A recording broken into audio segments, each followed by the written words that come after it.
Student, इस video में हम लोग पूरे वीडियो लेक्चर को समझने वाले हैं। जो इकाई 2 रहेगा खंड 4 का MSW 009 जो है उसका खंड 4 जो इकाई 2 है समाज कल्याण प्रशासन के कार्य सिद्धांत और कार्यक्षेत्र। तो आप लोग पूरे वीडियो को अच्छे से समझिए, आपको समझ में आएगा। नमस्कार। आज हम एक ऐसे विषय पर बात करने जा रहे हैं जो समाज के ताने बाने और उसकी देखभाल की व्यवस्था से जुड़ा है। विषय है समाज कल्याण प्रशासन।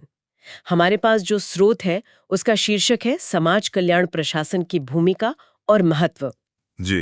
अक्सर जब हम समाज सेवा या कल्याण की बात करते हैं तो मन में सहानुभूति आती है, मदद का जज्बा, नेक इरादे, ये सब चीजें। हाँ, बिल्कुल। लेकिन सवाल ये है कि क्या सिर्फ नेक इरादे काफी हैं, खासकर जब हमें समाज के उन वर्गों तक पहुंचना है जो सबसे ज्यादा जरूरतमंद है, हाशिए पर हैं। शायद यहीं पर प्रशासन की भूमिका आती है।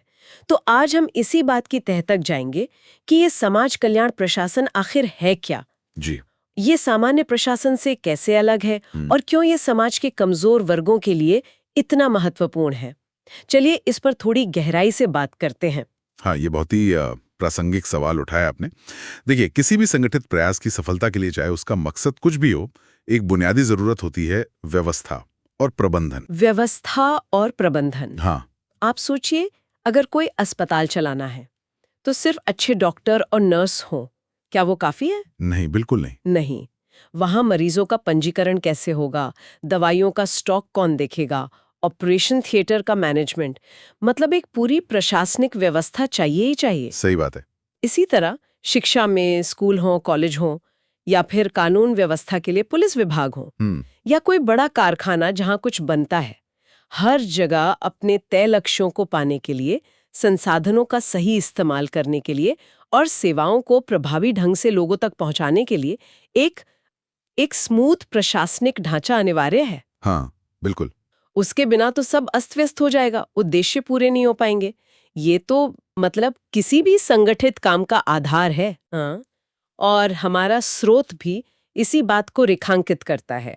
वो बताता है कि कैसे हर संस्था, चाहे सरकारी हो या प्राइवेट, अपने रोज के काम को चलाने के लिए नियमों पर, प्रक्रियाओं पर और जो स्थापित प्रशासनिक व्यवहार है उन पर निर्भर करती है। बिल्कुल।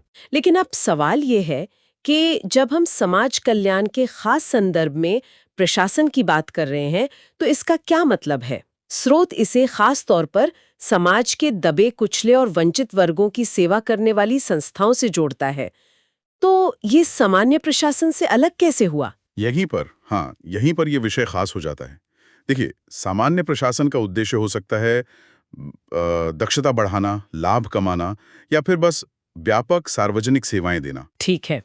लेकिन समाज कल्याण प्रशासन का मुख्य फोकस पॉइंट वो बिल्कुल अलग है। इसका सीधा सरोकार उन संस्थाओं और संगठनों से है जिनका पहला मिशन ही समाज के सबसे कमजोर, वंचित और जरूरतमंद वर्गों की मदद करना है। अच्छा। जैसे कि बच्चे, महिलाएं, बुजुर्ग लोग, दिव्यांगजन या दूसरे सामाजिक आर्थिक रूप से पिछड़े समूह। उनकी सहायता करना, उन्हें सशक्त बनाना, उनका जीवन स्तर बेहतर करना। तो मतलब इनका लक्ष्य ही अलग है। बिल्कुल। इन विशिष्ट और अक्सर कह सकते हैं कि जटिल सामाजिक लक्ष्यों को पाने के लिए ये समाज कल्याण संस्थाएं एक खास तरह की कार्यप्रणाली और संरचना विकसित करती हैं। हाँ। स्रोत इसी कार्यप्रणाली और संरचना को तंत्र कह रहा है, एक मैकेनिज्म। अच्छा, तंत्र। हाँ, और यही तंत्र ही समाज कल्याण प्रशासन है। इसमें सामान्य प्रशासन के सिद्धांत इस्तेमाल होते हैं, जैसे योजना बनाना, संगठित करना, स्टाफ की व्यवस्था, निर्देशन, समन्वय, रिपोर्टिंग, बजट बनाना, ये सब। जी। लेकिन इन सभी सिद्धांतों को समाज कल्याण के जो विशिष्ट मूल्य हैं, जो लक्ष्य हैं, उनके हिसाब से ढाला जाता है। इसका उद्देश्य लाभ कमाना नहीं है, बल्कि सामाजिक न्याय और मानवीय गरिमा को बढ़ावा देना है। हाँ, बिल्कुल। जैसे एक सामान्य कंपनी का प्रशासन शायद मुनाफे पर फोकस करेगा, जी। वहीं एक समाज कल्याण संस्था का प्रशासन ये देखेगा कि उनकी सेवाएं उन लोगों तक पहुंचे जिन्हें सबसे ज्यादा जरूरत है, और वो भी सम्मानजनक और प्रभावी तरीके से। एकदम सही। हाँ, आपने तंत्र की बात की। क्या आप इसे थोड़ा और खोल सकते हैं? मतलब व्यवहार में ये कैसा दिखता है? बिल्कुल। देखिए, इस तंत्र का मतलब है वो सारे सिस्टम्स और प्रक्रियाएं जो ये पक्का करती हैं कि नेक इरादे सिर्फ कागज पर ना रहें, वो जमीन पर उतरें। उदाहरण के लिए सोचिए एक संस्था है जो कुपोषित बच्चों के लिए काम करती है। ठीक है। हाँ, अब उसका समाज कल्याण प्रशासन क्या देखेगा? पहली चीज, सही पहचान। किन समुदायों में, किन परिवारों में कुपोषित बच्चे हैं, उनकी सही पहचान कैसे होगी? इसके लिए सर्वे होंगे, शायद स्वास्थ्य कार्यकर्ताओं से कोऑर्डिनेशन होगा, ये सब प्रक्रियाएं होंगी। ठीक, पहचान हो गई। फिर आता है संसाधन आवंटन। जो भी उपलब्ध खाना है, दवाइयां हैं या दूसरी मदद की सामग्री है, उसका न्यायपूर्ण और जरूरत के हिसाब से वितरण कैसे हो? क्या कोई ट्रैकिंग सिस्टम है? हाँ, ताकि सही जगह जाए। हाँ। फिर है सेवा वितरण। सहायता बच्चों तक पहुंचेगी कैसे? क्या घर घर जाकर देंगे या कोई सेंटर बनाया जाएगा? जो लोग सेवा देंगे, जैसे मान लीजिए आंगनवाड़ी कार्यकर्ता, उनको क्या ट्रेनिंग चाहिए, क्या सपोर्ट चाहिए? ये भी सोचना होगा। बिल्कुल। फिर चौथा पॉइंट, निगरानी और मूल्यांकन। क्या कार्यक्रम असरदार है?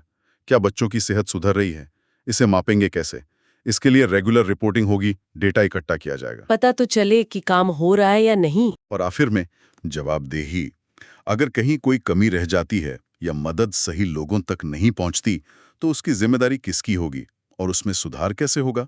हाँ, ये बहुत जरूरी है। तो ये पूरा ताना बाना, ये सारे नियम, भूमिकाएं, प्रक्रियाएं, निगरानी व्यवस्था, ये सब मिलकर ही वो तंत्र या समाज कल्याण प्रशासन बनाते हैं। ये बहुत महत्वपूर्ण बात है।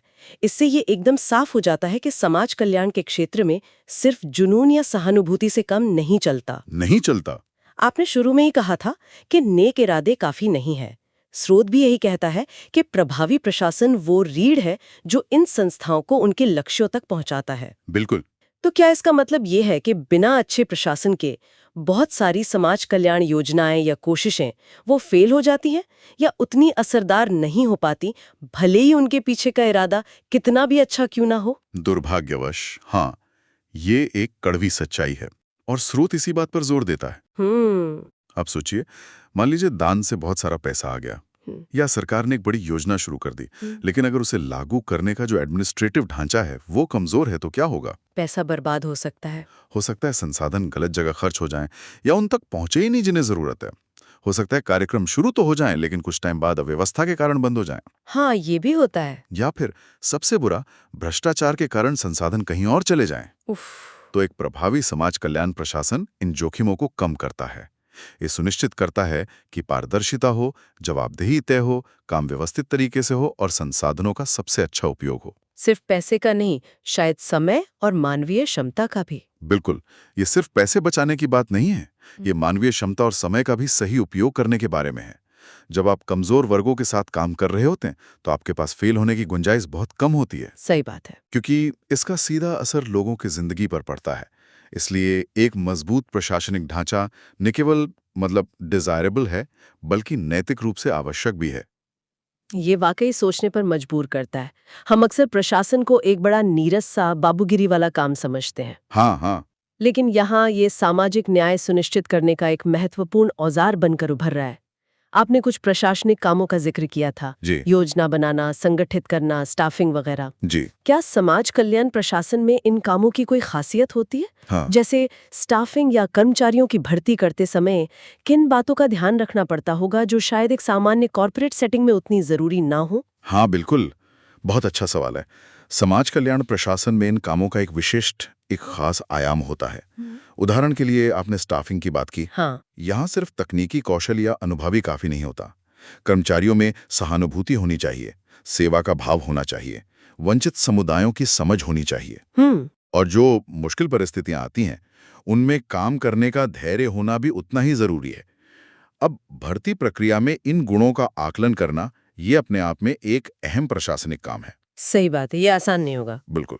साथ ही ऐसे कर्मचारियों को प्रेरित रखना, उनका मनोबल बनाए रखना, ये भी एक चुनौती है, जिसके लिए प्रशासन को विशेष नीतियां बनानी पड़ती हैं। अच्छा। और योजना बनाने में? इसी तरह योजना प्लानिंग में इसमें सिर्फ ये तय नहीं करना होता कि क्या करना है, बल्कि ये भी सोचना होता है कि समुदाय की असल जरूरतें क्या हैं। क्या जो कार्यक्रम हम सोच रहे हैं वो सांस्कृतिक रूप से संवेदनशील हैं, स्थानीय परिस्थितियों के अनुकूल हैं? जमीनी हकीकत देखनी होगी। हाँ, इसमें अक्सर समुदाय की भागीदारी को शामिल करना पड़ता है, जो अपने आप में एक जटिल प्रशासनिक प्रक्रिया है। फिर समन्वय भी बहुत महत्वपूर्ण है। वो क्यों? क्योंकि समाज कल्याण संस्थाओं को अक्सर सरकारी विभागों के साथ, दूसरी एनजीओज के साथ, स्थानीय निकायों के साथ, सबके साथ मिलकर काम करना पड़ता है। इन सब के बीच तालमेल बिठाना ये एक कुशल प्रशासन का ही काम है। समझ गए। और रिपोर्टिंग और बजट? हाँ, रिपोर्टिंग और बजटिंग, रिपोर्टिंग एंड बजटिंग। यहाँ चुनौती अक्सर होती है सीमित संसाधनों का प्रबंधन करना और ये दिखाना कि जो पैसा खर्च हुआ उससे वास्तव में कितना सामाजिक प्रभाव पड़ा। ये मुश्किल होगा मापना। बहुत मुश्किल, खासकर जब वो प्रभाव गुणात्मक हो, जैसे सशक्तिकरण या आत्मविश्वास में बढ़ोतरी। इसको मापना अपने आप में एक जटिल प्रशासनिक काम है। इसके लिए खास तरीके और उपकरणों की जरूरत होती है। यह सब सुनकर तो लगता है कि समाज कल्याण प्रशासन अपने आप में एक पूरी विशेषज्ञता का क्षेत्र है। बिल्कुल। लेकिन क्या इसमें कुछ चुनौतियां भी हैं? क्या कभी ऐसा होता है कि ये प्रशासनिक ढांचा जो मदद करने के लिए बनाया गया है वो खुद ही एक बाधा बन जाए?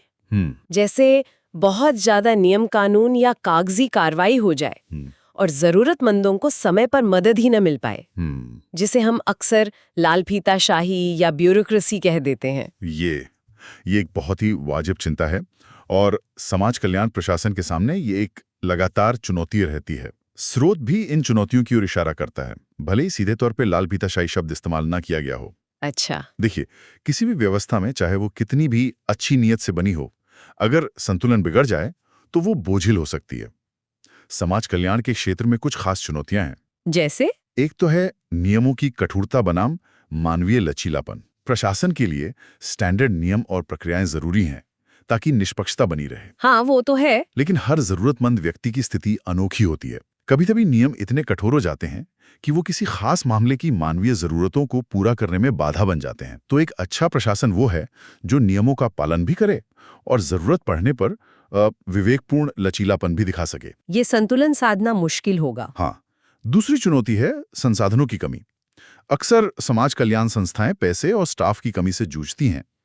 ऐसे में सीमित संसाधनों का प्रबंधन करना और सारी जरूरतें पूरी करना ये एक बड़ी प्रशासनिक चुनौती है। सही बात। तीसरा, प्रभाव का मापन, जैसा हमने पहले भी बात की। सामाजिक बदलाव या व्यक्ति के जीवन में आए गुणात्मक सुधार को मापना बहुत मुश्किल है। और दानदाताओं या सरकारी एजेंसियों को ठोस परिणाम दिखाने का दबाव रहता है, जो प्रशासन पर अतिरिक्त बोझ डालता है। चौथी चुनौती, बदलती प्राथमिकताएं और नीतियां। सरकारी नीतियां बदल सकती हैं, फंडिंग प्राथमिकताएं बदल सकती हैं। इससे संस्थाओं को अपने कार्यक्रम और प्रशासनिक ढांचे को बार-बार बदलना पड़ता है। ये अस्थिरता पैदा कर सकता है। हाँ, ये तो दिक्कत वाली बात है। और आखिरी, वो समस्याएं जिन पर ये संस्थाएं काम करती हैं, गरीबी, भेदभाव, हिंसा, वो खुद बहुत जटिल और बहुआयामी होती हैं। इनके समाधान के लिए प्रशासन को लगातार सीखते रहना पड़ता है और अपनी रणनीतियों को बदलते रहना पड़ता है। तो इसका मतलब ये हुआ कि एक प्रभावी समाज कल्याण प्रशासन सिर्फ नियमों का पालन करवाना ही नहीं है, नहीं, बल्कि उसे लगातार विकसित होते रहना है, सीखते रहना है और सबसे जरूरी, उसे हमेशा अपने मूल उद्देश्य यानी लोगों की सेवा को केंद्र में रखना है। बिल्कुल सही कहा आपने। उसे एक सहायक बनना है, बाधा नहीं। बिल्कुल सही।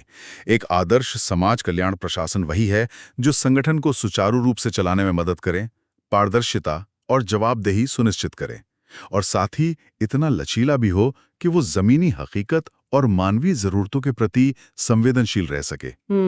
ये संतुलन साधना ही असली चुनौती है और यही इसकी सफलता की कुंजी भी है। यही चीज प्रशासन को नौकरशाही बनने से रोकती है और उसे सेवा का एक प्रभावी माध्यम बनाए रखती है। ये सामाजिक क्षेत्र को अधिक पेशेवर, भरोसेमंद और परिणामोन्मुख बनाने में मदद करता है। तो आज की हमारी इस बातचीत से ये बात तो साफ उभर कर आई है कि प्रशासन, जिसे हम अक्सर एक सूखा सा विषय मानते हैं, हाँ, वो समाज कल्याण के क्षेत्र में कितना जीवंत और कितना महत्वपूर्ण है। ये सिर्फ फाइलों और नियमों का खेल नहीं है। बिल्कुल नहीं। बल्कि ये नेक इरादों को हकीकत में बदलने का, सहानुभूति को संरचना देने का और सामाजिक न्याय को जमीनी स्तर पर साकार करने का एक अनिवार्य तंत्र है। जी। समाज कल्याण प्रशासन ये सुनिश्चित करता है कि मदद सही लोगों तक सही तरीके से और सही समय पर पहुंचे, खासकर उन तक जो सबसे ज्यादा हाशिए पर हैं। हाँ, और ये इस बात को भी रेखांकित करता है कि सामाजिक लक्ष्यों की प्राप्ति के लिए समर्पण और जुनून जितने जरूरी हैं, उतनी ही जरूरत प्रभावी प्रबंधन की, संगठनात्मक कौशल की और व्यवस्थित कार्यप्रणाली की भी है। सही। दोनों एक दूसरे के पूरक हैं। एक के बिना दूसरा अधूरा है, खासकर जब हम बड़े पैमाने पर स्थायी सामाजिक बदलाव लाना चाहते हैं। जाते जाते सभी के लिए एक विचारणीय प्रश्न छोड़ जाते हैं। जी, अगर प्रभावी प्रशासन समाज कल्याण की रीढ़ है, जैसा कि हमने आज चर्चा की, तो इस रीढ़ को मजबूत बनाए रखने के लिए क्या जरूरी है? और सोचिए, जब बाहरी हालात बदलते हैं, मान लीजिए सरकारी नीतियां बदल जाएं या आर्थिक मंदी आ जाए या कोई प्राकृतिक आपदा आ जाए, तो ये प्रशासनिक क्षमता कैसे प्रभावित होती है? महत्वपूर्ण सवाल है। और सबसे जरूरी, इसका उन लोगों पर क्या और कैसा असर पड़ता है जिनकी सेवा करने के लिए ये पूरी व्यवस्था बनाई गई है। इस पर जरूर सोचिएगा, जो इसकी कार्यप्रणाली, इसके जो मुख्य कार्य हैं, उन पर रोशनी डालते हैं।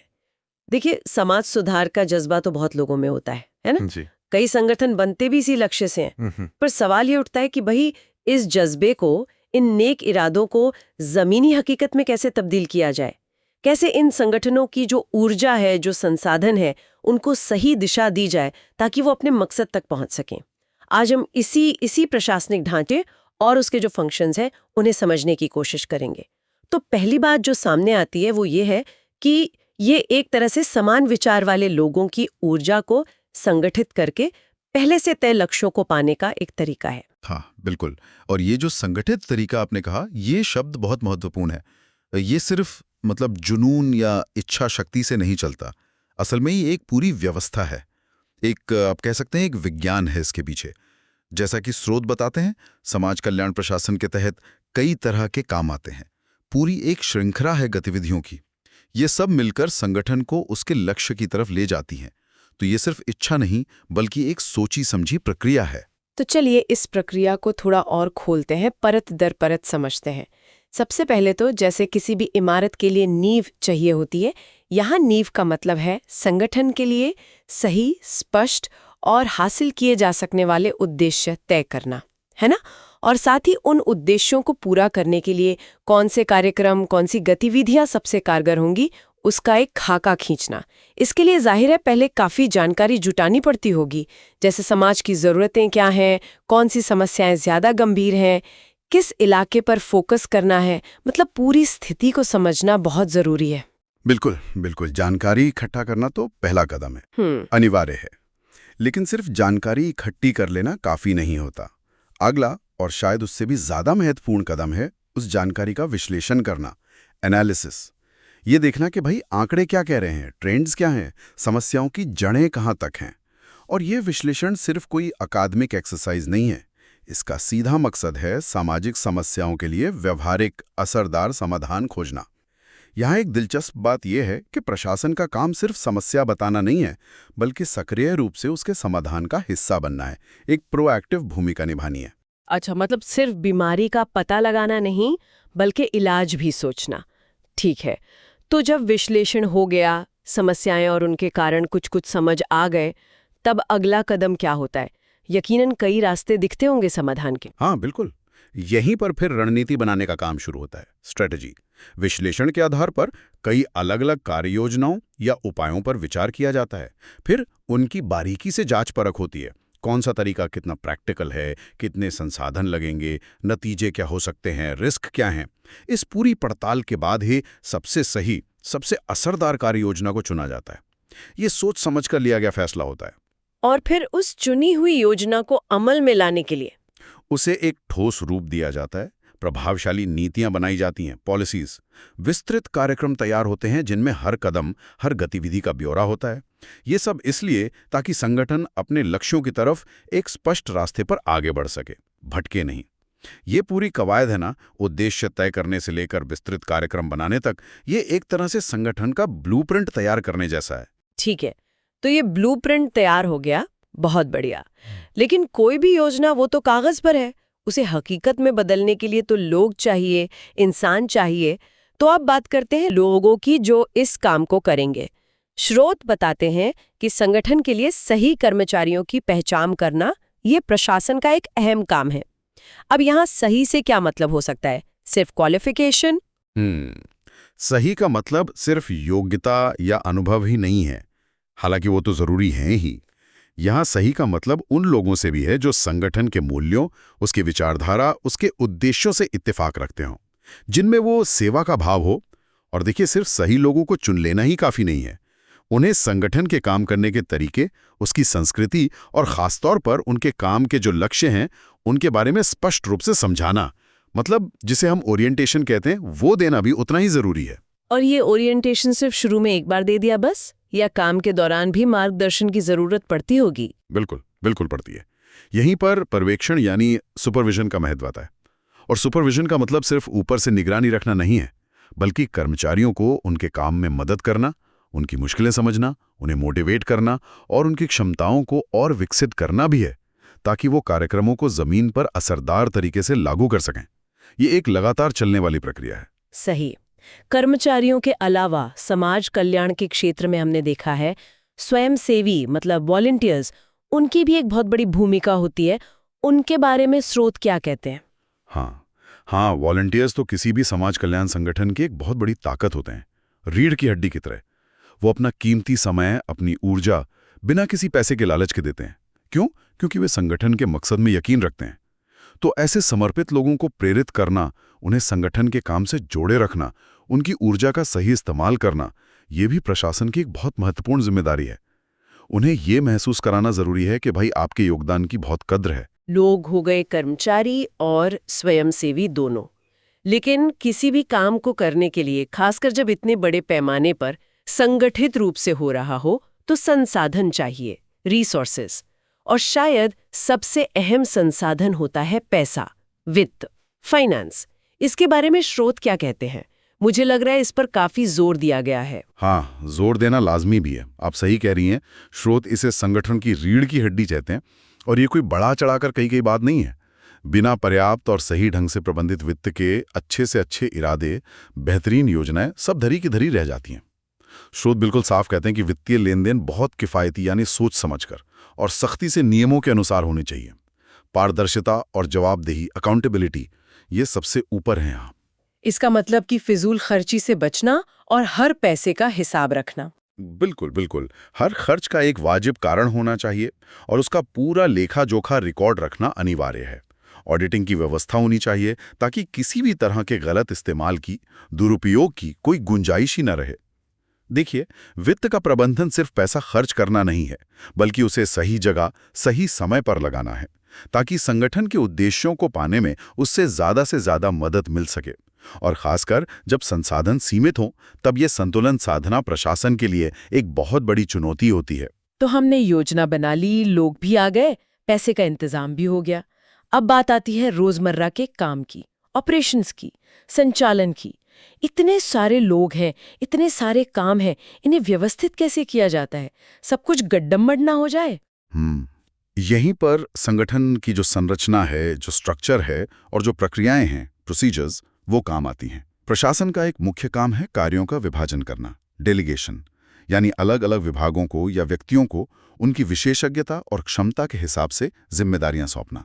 और सिर्फ काम सौंपना ही नहीं, बल्कि ये भी तय करना कि कौन किस काम के लिए जवाबदेह होगा, अकाउंटेबल होगा। इससे स्पष्टता रहती है और काम अटकता नहीं है। लेकिन अगर अलग अलग विभाग या लोग अपना अपना काम करेंगे, तो कहीं ऐसा ना हो कि सब अपनी अपनी ढपली बजा रहे हो, सब एक ही दिशा में कैसे चलेंगे? भूमिका प्रशासन को यह सुनिश्चित करना होता है कि सभी विभाग, सभी व्यक्ति एक दूसरे के साथ तालमेल बिठाकर काम करें, जानकारी का आदान प्रदान हो, एक दूसरे के काम में सहयोग हो, ताकि सामूहिक प्रयास से, कलेक्टिव एफर्ट से बेहतरीन नतीजे मिल सकें। ये तालमेल संगठन के भीतर तो जरूरी है ही, लेकिन स्रोत एक और महत्वपूर्ण बात की तरफ इशारा करते हैं। वो ये कि समन्वय सिर्फ अंदरूनी नहीं, बाहरी भी होना चाहिए। मतलब उसी भौगोलिक क्षेत्र में या उसी मुद्दे पर काम कर रहे जो दूसरे संगठन हैं, उनके साथ भी तालमेल बिठाना जरूरी है। इससे क्या होता है? एक तो संसाधनों का दोहराव रुकता है, डुप्लीकेशन नहीं होता। दूसरा, एक दूसरे के अनुभवों से सीखने को मिलता है। और तीसरा, मिलकर काम करने से प्रभाव कई गुना बढ़ जाता है।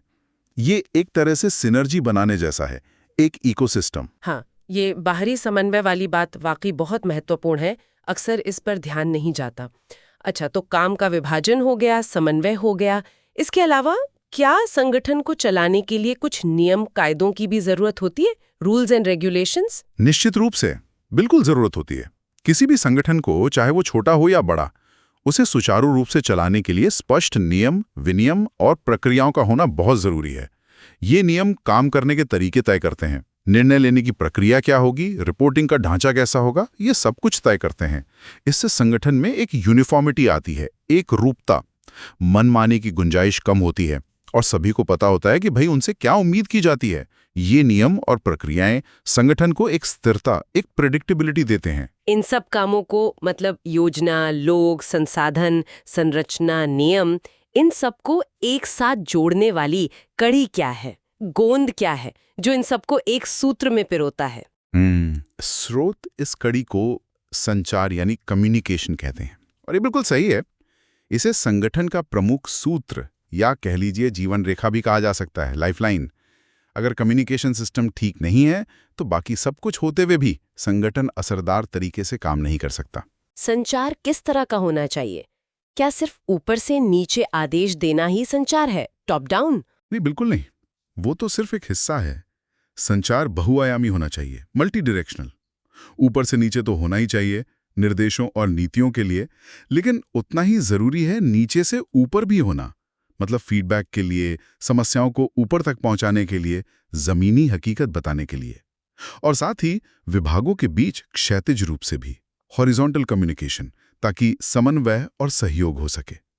और संचार कैसा हो? स्पष्ट हो, समय पर हो और खुला हो, ट्रांसपेरेंट हो।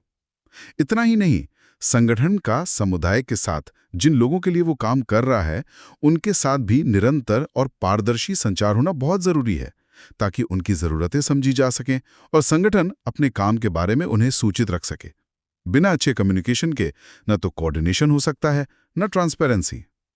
ये तो हुई संगठन को चलाने की बात।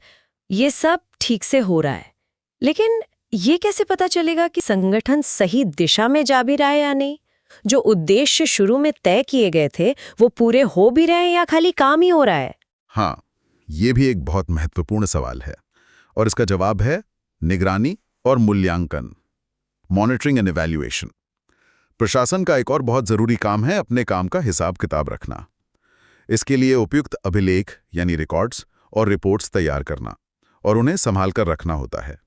और ये सिर्फ फाइलों का घेर लगाना नहीं है, ये संगठन की गतिविधियों और उसकी प्रगति का एक दस्तावेज होता है। और इन रिकॉर्ड्स का फिर क्या किया जाता है? बस रख देते हैं? नहीं, उनका विश्लेषण किया जाता है, एनालिसिस। इन रिकॉर्ड्स और रिपोर्ट्स को देखकर ही पता चलता है कि कौन से कार्यक्रम सफल हो रहे हैं, कहाँ चुनौतियां आ रही हैं, किन क्षेत्रों में सुधार की जरूरत है। ये विश्लेषण भविष्य की योजना बनाने और निर्णय लेने का आधार बनता है। इसके बिना संगठन बस अंधेरे में तीर चलाता रहेगा, पता ही नहीं चलेगा कि निशाना लग भी रहा है या नहीं। रिकॉर्ड रखने और विश्लेषण के अलावा क्या काम की गुणवत्ता, क्वालिटी बनाए रखने पर भी ध्यान दिया जाता है? हाँ बिल्कुल, ये भी बहुत जरूरी है। हर संगठन को अपने काम के कुछ मानदंड, कुछ स्टैंडर्ड्स तय करने चाहिए। ये स्टैंडर्ड सेवाओं की गुणवत्ता से जुड़े हो सकते हैं, काम करने के तरीके से, नैतिकता से, हर चीज से। और फिर प्रशासन को ये सुनिश्चित करना होता है कि संगठन के हर स्तर पर, मतलब टॉप मैनेजमेंट से लेकर फील्ड वर्कर तक, सभी कर्मचारी इन स्टैंडर्ड्स को समझें और उनका पालन करें। क्वालिटी सिर्फ एक शब्द नहीं होना चाहिए, बल्कि एक कमिटमेंट होना चाहिए जिसे लगातार बनाए रखने के लिए प्रयास करना पड़ता है। और अंत में मूल्यांकन की बात भी कही गई थी, इवैल्यूएशन। ये निगरानी यानी मॉनिटरिंग से कैसे अलग है? देखिए, निगरानी या मॉनिटरिंग जो है वो एक तरह से निरंतर चलने वाली प्रक्रिया है, रोजमर्रा के कामों पर नजर रखना, ट्रैकिंग करना। जबकि मूल्यांकन या इवैल्यूएशन वो एक अधिक आवधिक, पीरियोडिक और गहरी प्रक्रिया है। ज्यादा गहन विश्लेषण होता है उसमें। इसमें यह देखा जाता है कि क्या संगठन अपने बड़े घोषित उद्देश्यों को जो शुरू में तय किए थे उन्हें वास्तव में पूरा कर पाया है। क्या कार्यक्रमों का समाज पर वो असर पड़ रहा है जिसकी उम्मीद की गई थी। Impact assessment. मूल्यांकन आप कह सकते हैं पूरे काम का एक समग्र आकलन होता है जो संगठन को अपनी प्रभावशीलता, अपनी रेलेवेंस समझने में मदद करता है। ये एक तरह से संगठन का आत्मविश्लेषण है जो उसे सीखने और बेहतर बनने का मौका देता है। कोई आसान काम नहीं है। ये सिर्फ नेक इरादे रखने या भावनात्मक अपील करने से कहीं ज्यादा जटिल और व्यवस्थित काम है ना? इसमें दूरदर्शिता के साथ योजना बनाना है, लोगों और पैसों का सही प्रबंधन करना है, रोजमर्रा के कामों को सुचारू रूप से चलाना है, नियमों और प्रक्रियाओं का पालन करना है और लगातार अपने काम पर नजर रखनी है और उसका मूल्यांकन भी करना है। ये सब कुछ शामिल है। बिल्कुल सही कहा आपने। ये एक बहुआयामी और निरंतर चलने वाला प्रयास है, मल्टीफैसेटेड एंड ऑनगोइंग। इसमें कई अलग अलग पहियों को एक साथ सही गति से घुमाना पड़ता है। और जैसा कि स्रोत भी इशारा करते हैं, इन सभी प्रशासनिक कार्यों को सफलतापूर्वक निभाना, खासकर जब संसाधन सीमित हों, वो एक बहुत बड़ी चुनौती है।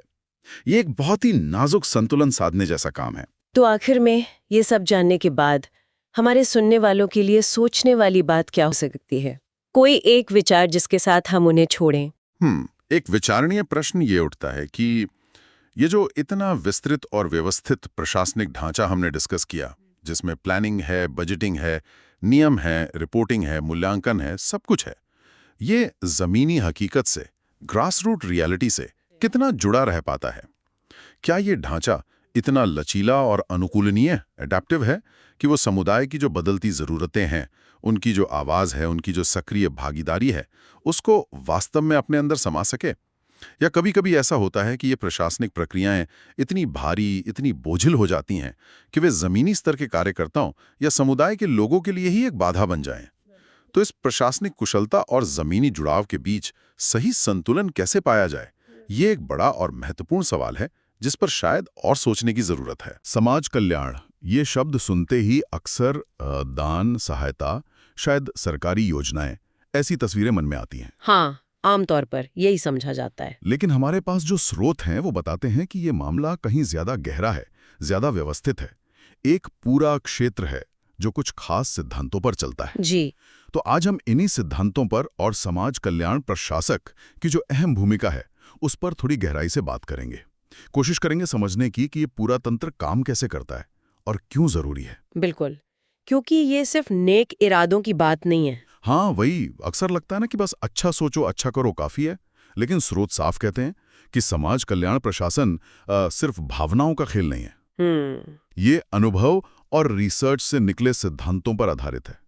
मतलब वो गाइडलाइंस जो बताती हैं कि क्या काम करता है और क्यों। सही। ये कोई हवाई बातें नहीं है, ये अनुभवों का निचोड़ है एक तरह से। बिल्कुल, पत्थर की लकीर नहीं, पर हाँ, पिछले अनुभवों से सीखे गए सबक हैं जो प्रशासन को सही दिशा दिखाते हैं। तो चलिए कुछ बुनियादी सिद्धांतों से शुरू करते हैं। जी। सबसे पहली और शायद सबसे जरूरी बात जो स्रोत उठाते हैं वो है समाज कार्य मूल्यों का सिद्धांत। इसका क्या मतलब है, थोड़ा समझाएंगी? हाँ, देखिए, इसका सीधा सा मतलब है कि जो भी प्रशासन हो रहा है, जो भी काम हो रहा है, उसकी बुनियाद में ही कुछ कोर वैल्यूज होनी चाहिए, जैसे समानता है, सामाजिक न्याय है, लोगों को सशक्त बनाना है। अच्छा। ये मूल्य सिर्फ कागज पर नहीं बल्कि हर नीति में, हर सेवा में झलकने चाहिए। उनसे ही पूरा सिस्टम गाइड होना चाहिए, यानी एक्शन में दिखना चाहिए। बिल्कुल। और इसी से जुड़ी दूसरी अहम बात है जो स्रोत बताते हैं, वो है समुदाय और ग्राहक आवश्यकताओं का सिद्धांत। हाँ, ये बड़ा दिलचस्प है। मतलब ऐसा नहीं कि हमने एसी दफ्तर में बैठकर कुछ सोच लिया और बस लागू कर दिया। जी नहीं, बिल्कुल नहीं। ये सिद्धांत कहता है कि जो भी कार्यक्रम बने, जो भी उपाय हो, वो उन जरूरतों पर आधारित होने चाहिए जो समुदाय खुद महसूस कर रहा है, जिनके लिए वो बन रहे हैं। हाँ, लक्षित समूह की वास्तविक जरूरतें क्या हैं। जब कार्यक्रम उनसे जुड़ता है तभी उसे स्वीकृति मिलती है, लोग उसे अपनाते हैं। जमीनी हकीकत से जुड़ाव जरूरी है। बिल्कुल। और देखिए, जब आप समुदाय की असली जरूरतों को उन बुनियादी मूल्यों जैसे न्याय और समानता के साथ जोड़ते हैं, तभी कार्यक्रम न सिर्फ स्वीकार्य होता है बल्कि असरदार भी होता है। वरना अच्छे इरादे वाले कार्यक्रम भी फेल हो सकते हैं। हाँ, कई बार ऐसा होता है। और यहीं पर तीसरा बुनियादी सिद्धांत आता है, एजेंसी उद्देश्य का सिद्धांत। एजेंसी का उद्देश्य? जी, मतलब प्रशासक को और पूरी संस्था को ये शीशे की तरह साफ होना चाहिए कि भाई हमारी संस्था बनी क्यों है, हमारे लक्ष्य क्या है, हम हासिल क्या करना चाहते हैं। बिना इस स्पष्टता के संस्था एक तरह से दिशाहीन हो सकती है, इधर उधर भटक सकती है। तो ये तीन चीजें, मूल्य, समुदाय की जरूरतें और संस्था का अपना उद्देश्य, ये मिलकर एक तरह से नींव तैयार करते हैं। बिल्कुल सही कहा आपने, ये बुनियाद है। लेकिन कोई भी संस्था अकेले तो काम नहीं करती। उसका एक बाहरी माहौल होता है, एक अंदरूनी ढांचा भी होता है। स्रोत इसके बारे में भी बात करते हैं ना? हाँ हाँ, बिल्कुल। और ये बहुत महत्वपूर्ण है। एक सिद्धांत है सांस्कृतिक सेटिंग का सिद्धांत। सांस्कृतिक सेटिंग? जी, मतलब प्रशासक जिस समाज में काम कर रहा है उसे वहाँ के सामाजिक सांस्कृतिक ताने बाने को, वहाँ की मान्यताओं को, संस्कृति को समझना होगा। अच्छा, क्यों? क्योंकि ये चीजें सेवा या कार्यक्रम को लोग कैसे स्वीकार करेंगे, वो कितना सफल होगा, इस पर बहुत गहरा असर डालती हैं। जो तरीका एक जगह काम कर गया जरूरी नहीं कि दूसरी जगह भी करें। हाँ, ये तो है। हर जगह का अपना मिजाज होता है। बिल्कुल। तो संस्कृति का सम्मान और समझ ये बहुत जरूरी है। और संस्था को सिर्फ बाहरी नहीं, अंदर से भी समझने की जरूरत है। स्रोत यहाँ एजेंसी की संपूर्णता के सिद्धांत की बात करते हैं। ये सुनने में थोड़ा भारी लगता है। इसका आसान मतलब क्या है? इसे आप ऐसे समझ सकते हैं, एक होलिस्टिक व्यू या समग्र दृष्टिकोण। Holistic view? हाँ, मतलब एजेंसी को अलग अलग टुकड़ों या विभागों के जोड़ की तरह नहीं देखना है, बल्कि उसे एक पूरी जीती जागती इकाई के रूप में समझना है। अच्छा। जहां हर हिस्सा दूसरे को प्रभावित कर रहा है, सब कुछ इंटरकनेक्टेड है। जैसे एक इकोसिस्टम होता है ना, वैसा ही कुछ। ठीक है, समझ गया। और इस पूरी समग्र इकाई को जमीन पर चलाने के लिए भी कुछ सिद्धांत होंगे? हाँ, बिल्कुल। 2 बहुत प्रैक्टिकल सिद्धांत हैं जो यहाँ काम आते हैं। कौन से?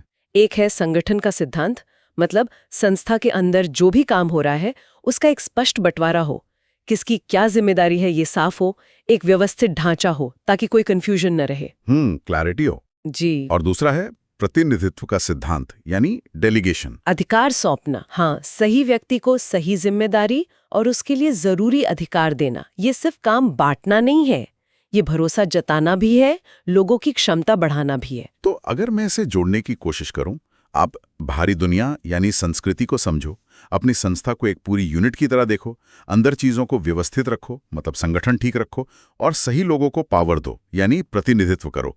ये सब मिलकर संस्था को असरदार बनाते हैं। आपने बिल्कुल सही सार निकाला है। और ध्यान देने वाली बात यह है कि ये सिद्धांत कोई अलग अलग डिब्बों में बंद नहीं है, ये सब आपस में जुड़े हुए हैं, एक दूसरे पर असर डालते हैं। जैसे सांस्कृतिक समझ होगी तभी संस्था अपनी भूमिका सही ढंग से निभा पाएगी, और अंदरूनी व्यवस्था अच्छी होगी तभी वो भूमिका जमीन पर उतर पाएगी। यहाँ बात और भी दिलचस्प हो जाती है जब स्रोत भागीदारी और कम्युनिकेशन जैसे पहलुओं पर आते हैं। एक सिद्धांत है भागीदारी का सिद्धांत। ये तो आजकल बहुत सुनने में आता है, पार्टिसिपेशन। जी, और स्रोत इसे बहुत ज्यादा महत्व देते हैं। ये सिद्धांत कहता है कि जिन लोगों के लिए कार्यक्रम बन रहा है वो सिर्फ लाभार्थी ना हो, बल्कि उनकी आवाज सुनी जाए, और सिर्फ सुनी ना जाए बल्कि योजना बनाने से लेकर उसे लागू करने और फिर उसका मूल्यांकन करने तक हर स्टेज पर उनकी सक्रिय भागीदारी हो। हर स्टेज पर? हाँ, एक तरह से ये कार्यक्रम का लोकतंत्रीकरण है, डेमोक्रेटाइजेशन। और जाहिर है भागीदारी तभी हो पाएगी जब लोगों तक सही जानकारी पहुंचे और वो अपनी बात कह सकें। तो यहाँ शायद संचार का सिद्धांत काम आता होगा, कम्युनिकेशन। निश्चित रूप से प्रभावी संचार, मतलब खुला, स्पष्ट, टू वे कम्युनिकेशन, ये भागीदारी की जान है। Two way? हाँ, जानकारी सिर्फ ऊपर से नीचे ना आए बल्कि नीचे से ऊपर भी आसानी से जाए। ट्रांसपेरेंसी जरूरी है। और सिर्फ संस्था के अंदर ही नहीं बल्कि सहयोग का सिद्धांत भी अहम है। सहयोग किसके साथ? एजेंसी के भीतर अलग अलग टीमों के बीच समन्वय, और साथ ही बाहर दूसरी संस्थाओं, सरकारी विभागों, समुदाय के दूसरे स्टेक होल्डर्स के साथ मिलकर काम करना, तालमेल बिठाना। अच्छा, कोऑर्डिनेशन एंड कोलैबोरेशन। जी, मिलकर काम करने से असर हमेशा ज्यादा होता है। तो भागीदारी, खुला संचार, आपसी सहयोग, ये सब मिलकर तो एक बहुत ही सहभागी और लोकतांत्रिक माहौल की तस्वीर बनाते हैं। लेकिन क्या स्रोत सिर्फ इसी पर जोर देते हैं? कभी कभी ऐसा नहीं लगता कि सबकी सहमति बनाने के चक्कर में जरूरी फैसले ही अटक जाते हैं? ये आपने बहुत जरूरी सवाल उठाया है, और स्रोत इस पर भी रोशनी डालते हैं। वो नेतृत्व के सिद्धांत की भी बात करते हैं, लीडरशिप। अच्छा। उनका कहना है कि हाँ, लोकतांत्रिक भागीदारी बहुत जरूरी है, लेकिन साथ ही एक प्रभावी, दूरदर्शी नेतृत्व भी उतना ही जरूरी है। एक ऐसा लीडर जो कभी कभी मुश्किल फैसले भी ले सके। सिर्फ प्रक्रिया ही काफी नहीं है, एक दिशा दिखाने वाला, प्रेरित करने वाला और जरूरत पड़ने पर बदलाव लाने वाला नेतृत्व भी चाहिए। तो ये एक तरह का संतुलन साधने वाला काम हो गया। सबकी सुनना भी है लेकिन एक स्पष्ट दिशा भी देनी है। ये तो किसी भी प्रशासक के लिए बड़ी चुनौती होगी। बिल्कुल, बहुत बड़ी चुनौती है। स्रोत सीधे सीधे कोई फॉर्मूला तो नहीं देते कि ये संतुलन कैसे साधा जाए, लेकिन वो इस तनाव को, इस टेंशन को स्वीकार करते हैं।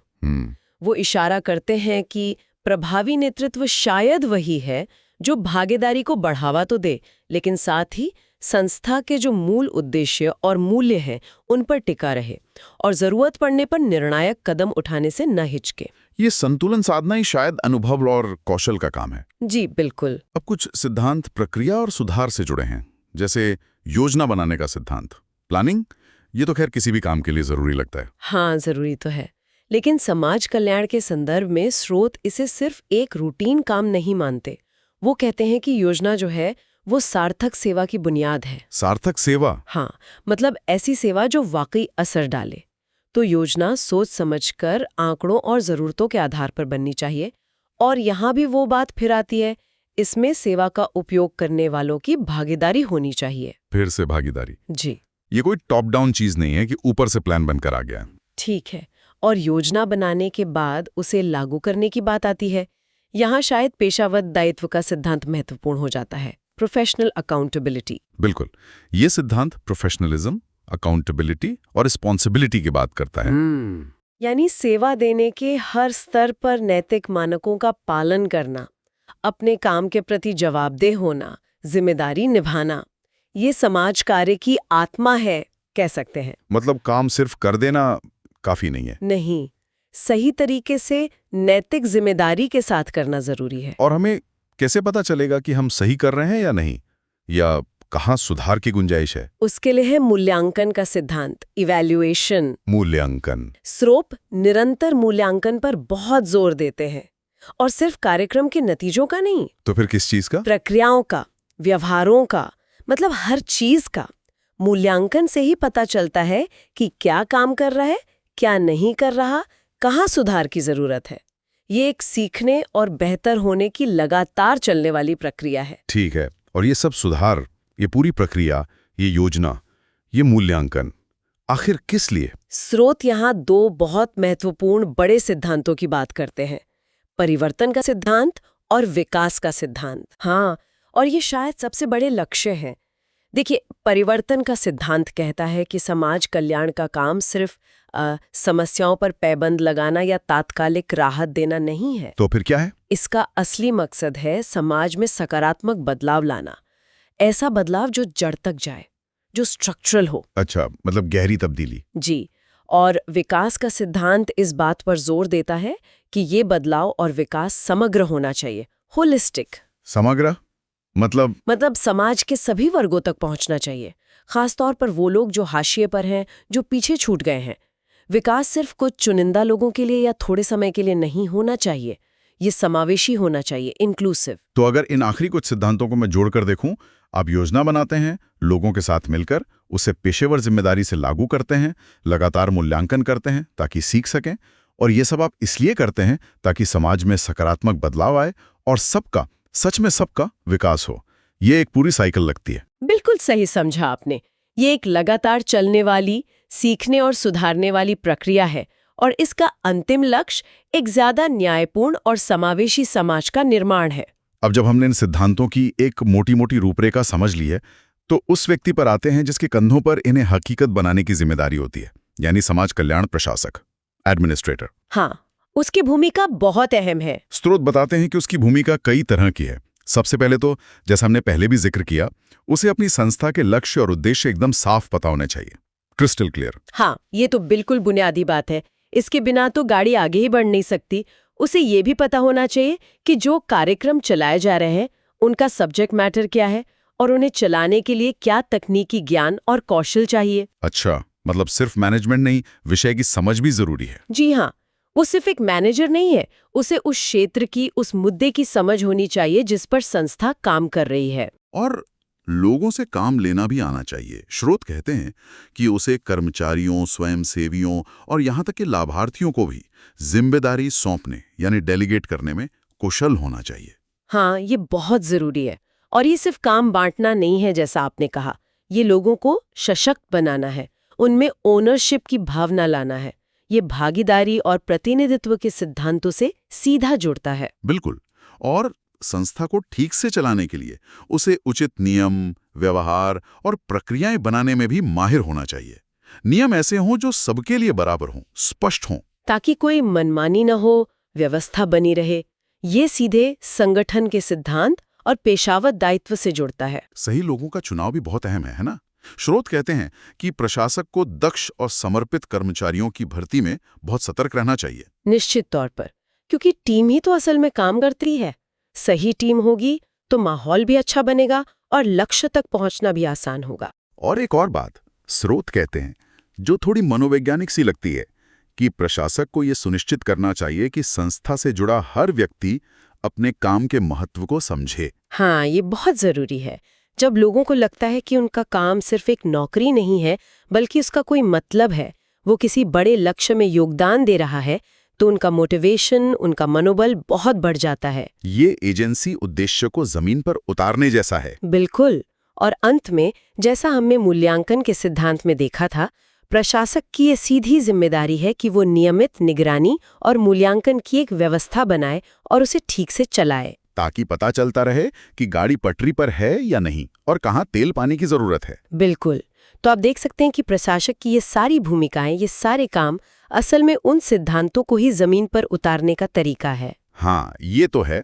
वो एक तरह से सिद्धांतों और व्यवहार के बीच का पुल है। एक कुशल, जानकार, साधन संपन्न मतलब रिसोर्सफुल और मूल्यों के प्रति प्रतिबद्ध प्रशासक ही इन सिद्धांतों को जी सकता है और संस्था को प्रभावी बना सकता है। वो सिर्फ एक व्यवस्थापक नहीं है, बल्कि सामाजिक परिवर्तन का एक महत्वपूर्ण एजेंट है। स्रोत भारत के संदर्भ में भी एक बात कहते हैं। वे मानते हैं कि भारत एक कल्याणकारी राज्य है, एक वेलफेयर स्टेट, जहां सरकार की भूमिका बहुत महत्वपूर्ण है, खासकर कमजोर वर्गों के लिए नीतियां बनाने में। जी। लेकिन हमारा देश इतना विशाल है, इतनी विविधता है कि सरकार हर जगह हर व्यक्ति तक खुद नहीं पहुंच सकती। हाँ, ये एक सच्चाई है और यहीं पर समाज कल्याण संस्थाओं और उनके प्रशासकों की भूमिका और भी ज्यादा अहम हो जाती है। कैसे? क्योंकि ये संस्थाएं जमीनी स्तर पर काम करती हैं। वो लोगों से सीधे जुड़ती हैं, उनकी ज़रूरतों को शायद सरकार से बेहतर समझ पाती हैं कई बार, और फिर सरकारी या गैर सरकारी कार्यक्रमों को उन तक पहुंचाने में मदद करती हैं। तो प्रशासन एक तरह से वो कड़ी है जो नीतियों को आम आदमी के लिए हकीकत में बदलता है। हाँ, कह सकते हैं। वो उस आखिरी मील तक डिलीवरी सुनिश्चित करने में मदद करता है। अंत में स्रोत कुछ बड़ी तस्वीर वाली बातें भी रेखांकित करते हैं। वे कहते हैं कि जो भी सामाजिक आर्थिक परिवर्तन हो, उसका आधार सामाजिक न्याय होना चाहिए, सोशल जस्टिस। जी, बराबरी और निष्पक्षता ये मार्गदर्शक सिद्धांत होने चाहिए। और दो बहुत महत्वपूर्ण बातें और हैं जो थोड़ी विरोधाभासी सी लग सकती हैं। कौन सी? एक, प्रशासन में विभिन्न स्तरों पर विकेंद्रीकरण की जरूरत है, डिसेंट्रलाइजेशन। यानी अधिकार और जिम्मेदारी निचले स्तरों तक जानी चाहिए ताकि स्थानीय जरूरतें बेहतर ढंग से पूरी हों। हाँ, ये तो जरूरी है। लेकिन साथ ही स्रोत कहते हैं कि देश के समग्र विकास के लिए योजना बनाने में एकीकरण भी जरूरी है, इंटीग्रेशन। एकीकरण मतलब एक राष्ट्रीय स्तर पर समन्वय हो, उपयुक्त नीतियां हों, कार्यक्रम हों, प्रक्रियाएं हों, ताकि संसाधन और सेवाएं सही ढंग से बिना बर्बादी या दोहराव के देश के सभी लोगों तक पहुंच सकें। अच्छा, तो एक तरफ विकेंद्रीकरण, दूसरी तरफ एकीकरण। हाँ, ये तो एक तरह का संतुलन साधना हुआ फिर से। बिल्कुल। तो कुल मिलाकर आज की इस पूरी बातचीत से ये तो साफ है कि समाज कल्याण प्रशासन सिर्फ मदद करने की इच्छा या नेक इरादों का मामला नहीं है। नहीं, बिल्कुल नहीं। ये सिद्धांतों पर आधारित एक व्यवस्थित क्षेत्र है जिसके लिए खास ज्ञान चाहिए, कौशल चाहिए और मूल्यों के प्रति एक गहरी प्रतिबद्धता चाहिए। इसमें समुदाय की जरूरतों को समझना, लोगों को साथ लेकर चलना, सही योजना बनाना, प्रभावी नेतृत्व देना, ये सब शामिल है। और अंतिम लक्ष्य है सबका विकास और सामाजिक न्याय। हाँ, और स्रोत का ये जो विकेंद्रीकरण और एकीकरण पर एक साथ जोर देना है, ये वाकई हमें सोचने पर मजबूर करता है। विकेंद्रीकरण यानी स्थानीयता को महत्व देना, लोकल जरूरतों को समझना, और एकीकरण यानी एक बड़ी राष्ट्रीय दृष्टि रखना, समन्वय बनाना। भारत जैसे विशाल और विविधता भरे देश के लिए, जहां हर कुछ किलोमीटर पर ज़रूरतें और चुनौतियां बदल जाती हैं, वहां इन दोनों विकेंद्रीकरण और एकीकरण के बीच सही तालमेल बिठाना ही शायद सबसे बड़ी पहेली है। हाँ, इस पर आगे सोचा जा सकता है कि ये संतुलन असल में कैसे साधा जाए, ताकि ये सामाजिक न्याय सिर्फ कागजों पर या सिर्फ इरादों में न रह जाए, बल्कि हर नागरिक की जिंदगी का, उसकी रोजमर्रा की हकीकत का हिस्सा बन सके। वाकई एक जरूरी सवाल है जिस पर और सोचने की जरूरत है। चलिए आज की चर्चा को यहीं विराम देते हैं। मतलब सोशल वेलफेयर एडमिनिस्ट्रेशन, और इसके लिए हमारे पास स्रोत के तौर पर समाज कल्याण प्रशासन, कार्यक्षेत्र और उपागम नाम की किताब के कुछ अंश हैं। तो आज का अपना इरादा ये है कि हम समझें कि ये समाज कल्याण प्रशासन आखिर है क्या भला, ये मतलब काम कैसे करता है, और वो कौन से सिद्धांत हैं जो इसे रास्ता दिखाते हैं। असल में ये देखना दिलचस्प है कि समाज की भलाई के लिए जो नीतियां बनती हैं, कानून बनते हैं, वो ज़मीनी हकीकत में कैसे बदलते हैं, ताकि जिन लोगों को वाकई ज़रूरत है उन तक वो सेवाएं, वो फायदे पहुंच सकें। हाँ बिल्कुल। जैसे टिटमस ने मेरे ख्याल से 1958 में इसे काफ़ी अच्छे से समझाया था। उन्होंने कहा था कि ये उन समाज सेवाओं का अध्ययन है जिनका मकसद है परिवार और समूह संबंधों के माहौल में व्यक्ति के जीवन की दशाओं को सुधारना। इसमें फिर वो सेवाओं का ऐतिहासिक विकास, उनके पीछे के नैतिक मूल्य, आर्थिक पहलू और समाज में उनकी क्या भूमिका है, ये सब शामिल है। बिल्कुल सही कहा आपने। और यहाँ ये देखना बहुत महत्वपूर्ण हो जाता है कि सामाजिक नीति, जिसे हम सोशल पॉलिसी कहते हैं, वो असल में सामाजिक क्रिया यानी सोशल एक्शन में कैसे तब्दील होती है। मतलब जो कल्याणकारी राज्य के बड़े बड़े आदर्श हैं, उन्हें समाज कल्याण संस्थाएं जमीन पर कैसे उतारती हैं। ये सिर्फ आप कह सकते हैं अच्छे इरादों का खेल नहीं है। अच्छा। हाँ, बल्कि उन इरादों को हकीकत बनाने की एक पूरी व्यवस्था है, एक पूरा का पूरा तंत्र है। तो चलिए इसी तंत्र को थोड़ा खोलकर देखते हैं। समाज कल्याण प्रशासन का जो कार्यक्षेत्र है उसे समझने के लिए हमारे स्रोत में मुख्य रूप से 2 दृष्टिकोण बताए गए हैं। इनमें से एक जो प्रमुख दृष्टिकोण है वो है पोस्टकॉर्ब का। नाम थोड़ा अजीब है, मैं मानता हूं। हाँ, सुनने में थोड़ा टेक्निकल लगता है। हाँ, लेकिन प्रशासन की दुनिया में ये काफी जाना माना है। ये ज्यादातर सरकारी कार्यक्रमों के प्रबंधन पर केंद्रित है, और हेनरी फेयोल, उर्वेक और लूथर गुलिक जैसे विचारक इसके बड़े पैरोकार रहे हैं। जैसे फेयोल ने प्रशासन के मुख्य काम बताए थे: संगठन बनाना, आदेश देना, तालमेल बिठाना, नियंत्रण रखना। वहीं पीएम क्वीन ने भी एक दिलचस्प बात कही थी। क्या कहा था उन्होंने? उन्होंने कहा कि प्रशासन 3 M से जुड़ा है: मनुष्य, मैन, सामग्री, मटीरियल, और पद्धतियां, मेथड्स। यानी लोग, चीजें और काम करने के तरीके। अच्छा, मैन, मटीरियल, मेथड्स। हाँ, ये तो लॉजिकल है। हाँ, लेकिन इन सब में जो सबसे ज्यादा चर्चा में रहा वो था लूथर गलिक का दिया हुआ पोस्टकॉर्ब फॉर्मूला। ये दरअसल एक तरह का छोटा नाम है, एक्रोनिम है, प्रशासन की मुख्य तकनीकों या विधियों का। इसका हर अक्षर एक क्रिया को दिखाता है। जैसे P, प्लानिंग यानी योजना बनाना। प्लानिंग, हाँ। O, ऑर्गेनाइजिंग यानी संगठन बनाना। ऑर्गेनाइजिंग। S, स्टाफिंग यानी कर्मचारी व्यवस्था। स्टाफिंग। डायरेक्टिंग यानी निर्देशन देना। डायरेक्टिंग। कोऑर्डिनेटिंग यानी समन्वय स्थापित करना। कोऑर्डिनेटिंग। R, रिपोर्टिंग यानी प्रतिवेदन देना। रिपोर्टिंग। और B, बजटिंग यानी बजट बनाना। हाँ, ये तो प्रशासन के सारे कोर फंक्शंस हो गए। बिल्कुल। और यहाँ एक और रोचक बात, स्रोत ये भी बताता है कि हाल के वर्षों में भारत में इसमें 2 और अक्षर जोड़े गए हैं। अच्छा, कौन से? E यानी मूल्यांकन, इवैल्यूएशन, और F यानी प्रतिपुष्टि, फीडबैक। तो अब ये एक तरह से POSDC, RB, EF जैसा कुछ हो गया है। अरे वाह, ये तो अपडेटेड वर्जन है। हाँ, पर ये जानना जरूरी है कि गलिक का ये जो दृष्टिकोण है, ये काफी हद तक तकनीक उन्मुख है, टेक्निक ओरिएंटेड जिसे कहते हैं। तकनीक उन्मुख मतलब ये कि कुशल समाज कल्याण प्रशासक बनने के लिए इन सभी तकनीकों में माहिर होना पड़ता है। ये सिर्फ जानना काफी नहीं है। इन्हें अच्छी तरह समझना और फिर कुशलता से लागू करना, यही एक अच्छे प्रशासक की असली पहचान है। आप कह सकते हैं ये वो औजार हैं जिनसे प्रशासन का काम चलता है। तो ये तो एक तरह का एडमिनिस्ट्रेटिव टूल किट हो गया। मैं समझना चाहूंगा कि ये टूल्स या तकनीकें असल में काम कैसे करती हैं। चलिए सबसे पहले P यानी नियोजन, प्लानिंग को लेते हैं। ये क्या है असल में? देखिए, नियोजन का मतलब है भविष्य के लिए एक तरह से रास्ता तय करना। मतलब ये तय करना कि कौन से काम करने हैं, उन्हें कैसे करना है और क्यों करना है, ताकि जो लक्ष्य हमने रखे हैं उन्हें हासिल किया जा सके।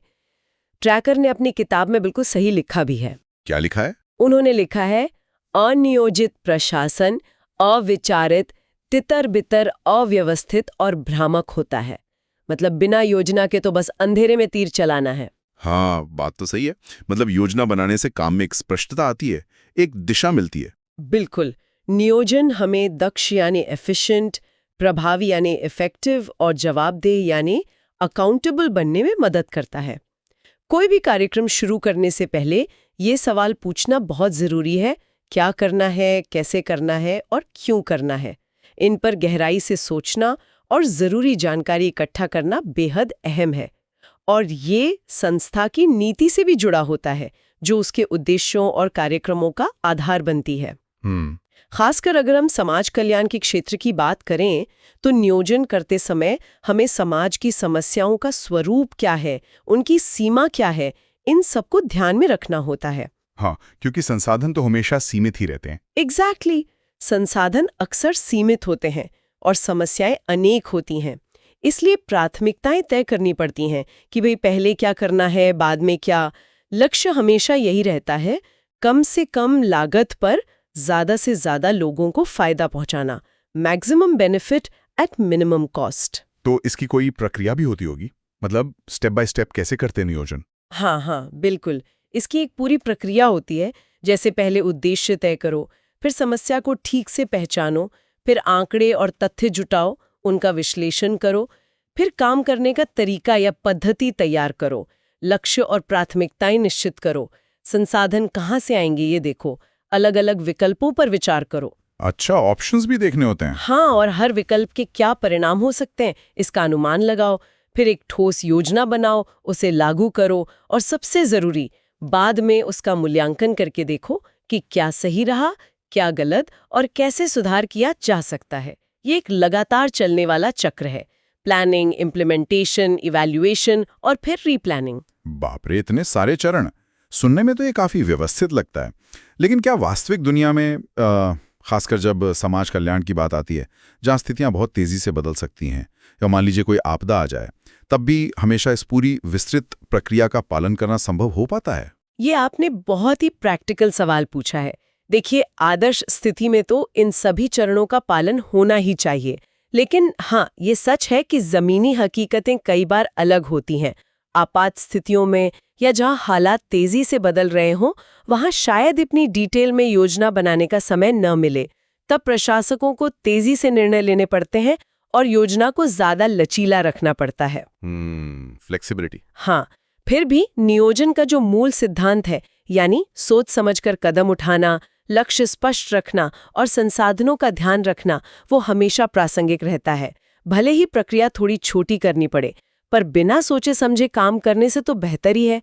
तो ये स्पष्ट है कि चाहे समाज कल्याण हो, स्वास्थ्य हो या शिक्षा, बिना उचित नियोजन के बेहतरीन परिणाम की उम्मीद करना मुश्किल है। ये किसी भी सफल प्रयास की नींव है। ठीक है। नियोजन के बाद सवाल उठता है कि इन योजनाओं को अमल में लाने के लिए ढांचा कैसे तैयार किया जाए। यहीं पर ओ यानी संगठन की भूमिका आती है ना? अपने लक्ष्यों को पा सके। डिमॉक और डिमॉक ने इसकी बड़ी अच्छी तुलना मानव शरीर से की है। अच्छा, कैसे? जैसे हमारे शरीर के अलग अलग अंग हैं, श्वसन तंत्र, पाचन तंत्र, तंत्रिका तंत्र वगैरह, ये सब अपना अपना काम करते हैं, लेकिन एक दूसरे पर निर्भर भी हैं और मिलकर ही शरीर को स्वस्थ रखते हैं।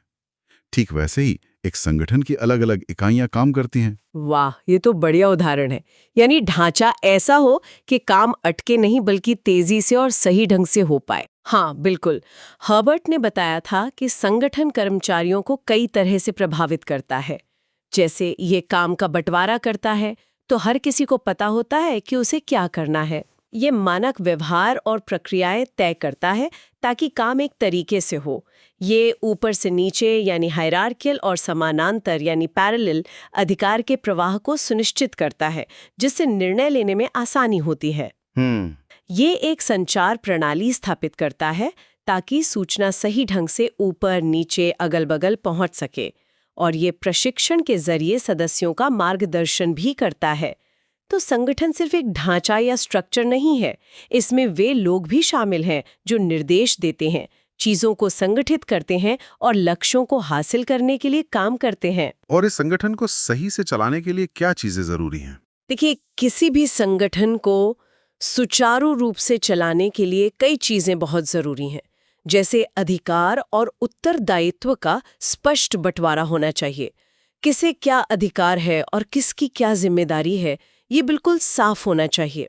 अधिकार का प्रत्यायोजन यानी डेलीगेशन और विकेंद्रीकरण यानी डिसेंट्रलाइजेशन होना चाहिए। मतलब सिर्फ ऊपर के लोग ही सारे फैसले ना लें, बल्कि निचले स्तर पर भी जरूरत के हिसाब से फैसले लेने का अधिकार दिया जाए। इससे काम तेजी से होता है। सही बात है। फिर प्रभावी जनसंपर्क यानी पब्लिक रिलेशंस जरूरी है। संचार व्यवस्था खुली और स्पष्ट होनी चाहिए। विभिन्न विभागों के बीच अच्छा समन्वय यानी कोऑर्डिनेशन होना चाहिए। काम की नियमित निगरानी यानी मॉनिटरिंग और मूल्यांकन यानी इवैल्यूएशन होना चाहिए। उचित पर्यवेक्षण यानी सुपरविजन और नियंत्रण यानी कंट्रोल जरूरी है। कार्मिक प्रबंधन यानी पर्सनल मैनेजमेंट अच्छा होना चाहिए। वित्तीय प्रबंधन यानी फाइनेंशियल मैनेजमेंट पारदर्शी होना चाहिए। और समुदाय की सहभागिता यानी कम्युनिटी पार्टिसिपेशन भी बहुत महत्वपूर्ण है, खासकर समाज कल्याण के क्षेत्र में। ये सब मिलकर ही एक संगठन को असरदार बनाते हैं। और अब बात करते हैं उस चीज की जो शायद किसी भी संगठन की जान होती है, उसके लोग यानी स्टाफिंग या कर्मचारी व्यवस्था। यहाँ स्रोत कहता है कि ये शायद सबसे महत्वपूर्ण हिस्सा है, और ये बात तो खैर जाहिर भी लगती है। संस्थाएं सही ढंग से काम कर सकें, इसके लिए सही लोगों का होना और उनका उचित प्रबंधन होना ये बेहद जरूरी है। यहाँ सिर्फ किसी भी कर्मचारी से काम नहीं चलेगा। यहाँ ऐसे प्रशिक्षित स्टाफ की जरूरत होती है जिनमें समाज के लिए काम करने की एक विचारधारा हो, जरूरी कौशल और क्षमता यानी अभिक्षमता हो, और साथ ही सही सोच, नजरिया और व्यवहार यानी अभिवृत्ति भी हो। ये सिर्फ एक नौकरी नहीं है, ये एक तरह का मिशन है। बिल्कुल। और भारत में तो सरकारी, गैर सरकारी यानी एनजीओज, सहकारी यानी कोऑपरेटिव्स, कई तरह की संस्थाएं हैं जो हमारे संविधान के नीति निर्देशक सिद्धांतों के तहत सामाजिक आर्थिक विकास और सामाजिक न्याय के लिए काम कर रही हैं। ये सभी संस्थाएं नागरिकों की बेहतरी में लगी हैं। हाँ, और इन सभी संस्थाओं का नतीजा, उनका असर काफी हद तक उनमें काम करने वाले कर्मचारियों की गुणवत्ता पर निर्भर करता है। अक्सर कहा जाता है ना कि विकास के 3 मुख्य घटक हैं, मनुष्य, धन और सामग्री। इनमें मनुष्य सबसे महत्वपूर्ण है। क्यों? क्योंकि वही तो धन और सामग्री का इस्तेमाल करके सेवा या उत्पाद की गुणवत्ता और मात्रा तय करता है। इसलिए हम कह सकते हैं कि प्रभावी प्रशासन असल में एक अच्छे संगठन, पर्याप्त संसाधनों और सबसे बढ़कर योग्य तथा समर्पित कर्मचारियों का मेल है। ये बात बहुत ध्यान देने लायक है। अगर स्टाफ अच्छा है, प्रेरित है, कुशल है, तो आप सीमित संसाधनों में भी कमाल के नतीजे हासिल कर सकते हैं। अच्छा। हाँ, लेकिन अगर स्टाफ ही प्रभावी नहीं है, उनमें प्रेरणा की कमी है या कौशल नहीं है, तो चाहे कितने भी संसाधन झोंक दिए जाएं, लक्ष्य हासिल करना बहुत मुश्किल हो जाता है। तो फिर इन कर्मचारियों का प्रबंधन कैसे किया जाए? मतलब उन्हें कैसे संभाला जाए? स्रोत में इसके बारे में क्या बताया गया है? स्टाफ नियोजन या जिसे हम कार्मिक प्रबंधन कहते हैं, उसके कई महत्वपूर्ण पहलू हैं जिन पर ध्यान देना होता है। स्रोत में 8 मुख्य बातें बताई गई हैं। 8? कौन-कौन सी? पहली, संगठनात्मक नियोजन।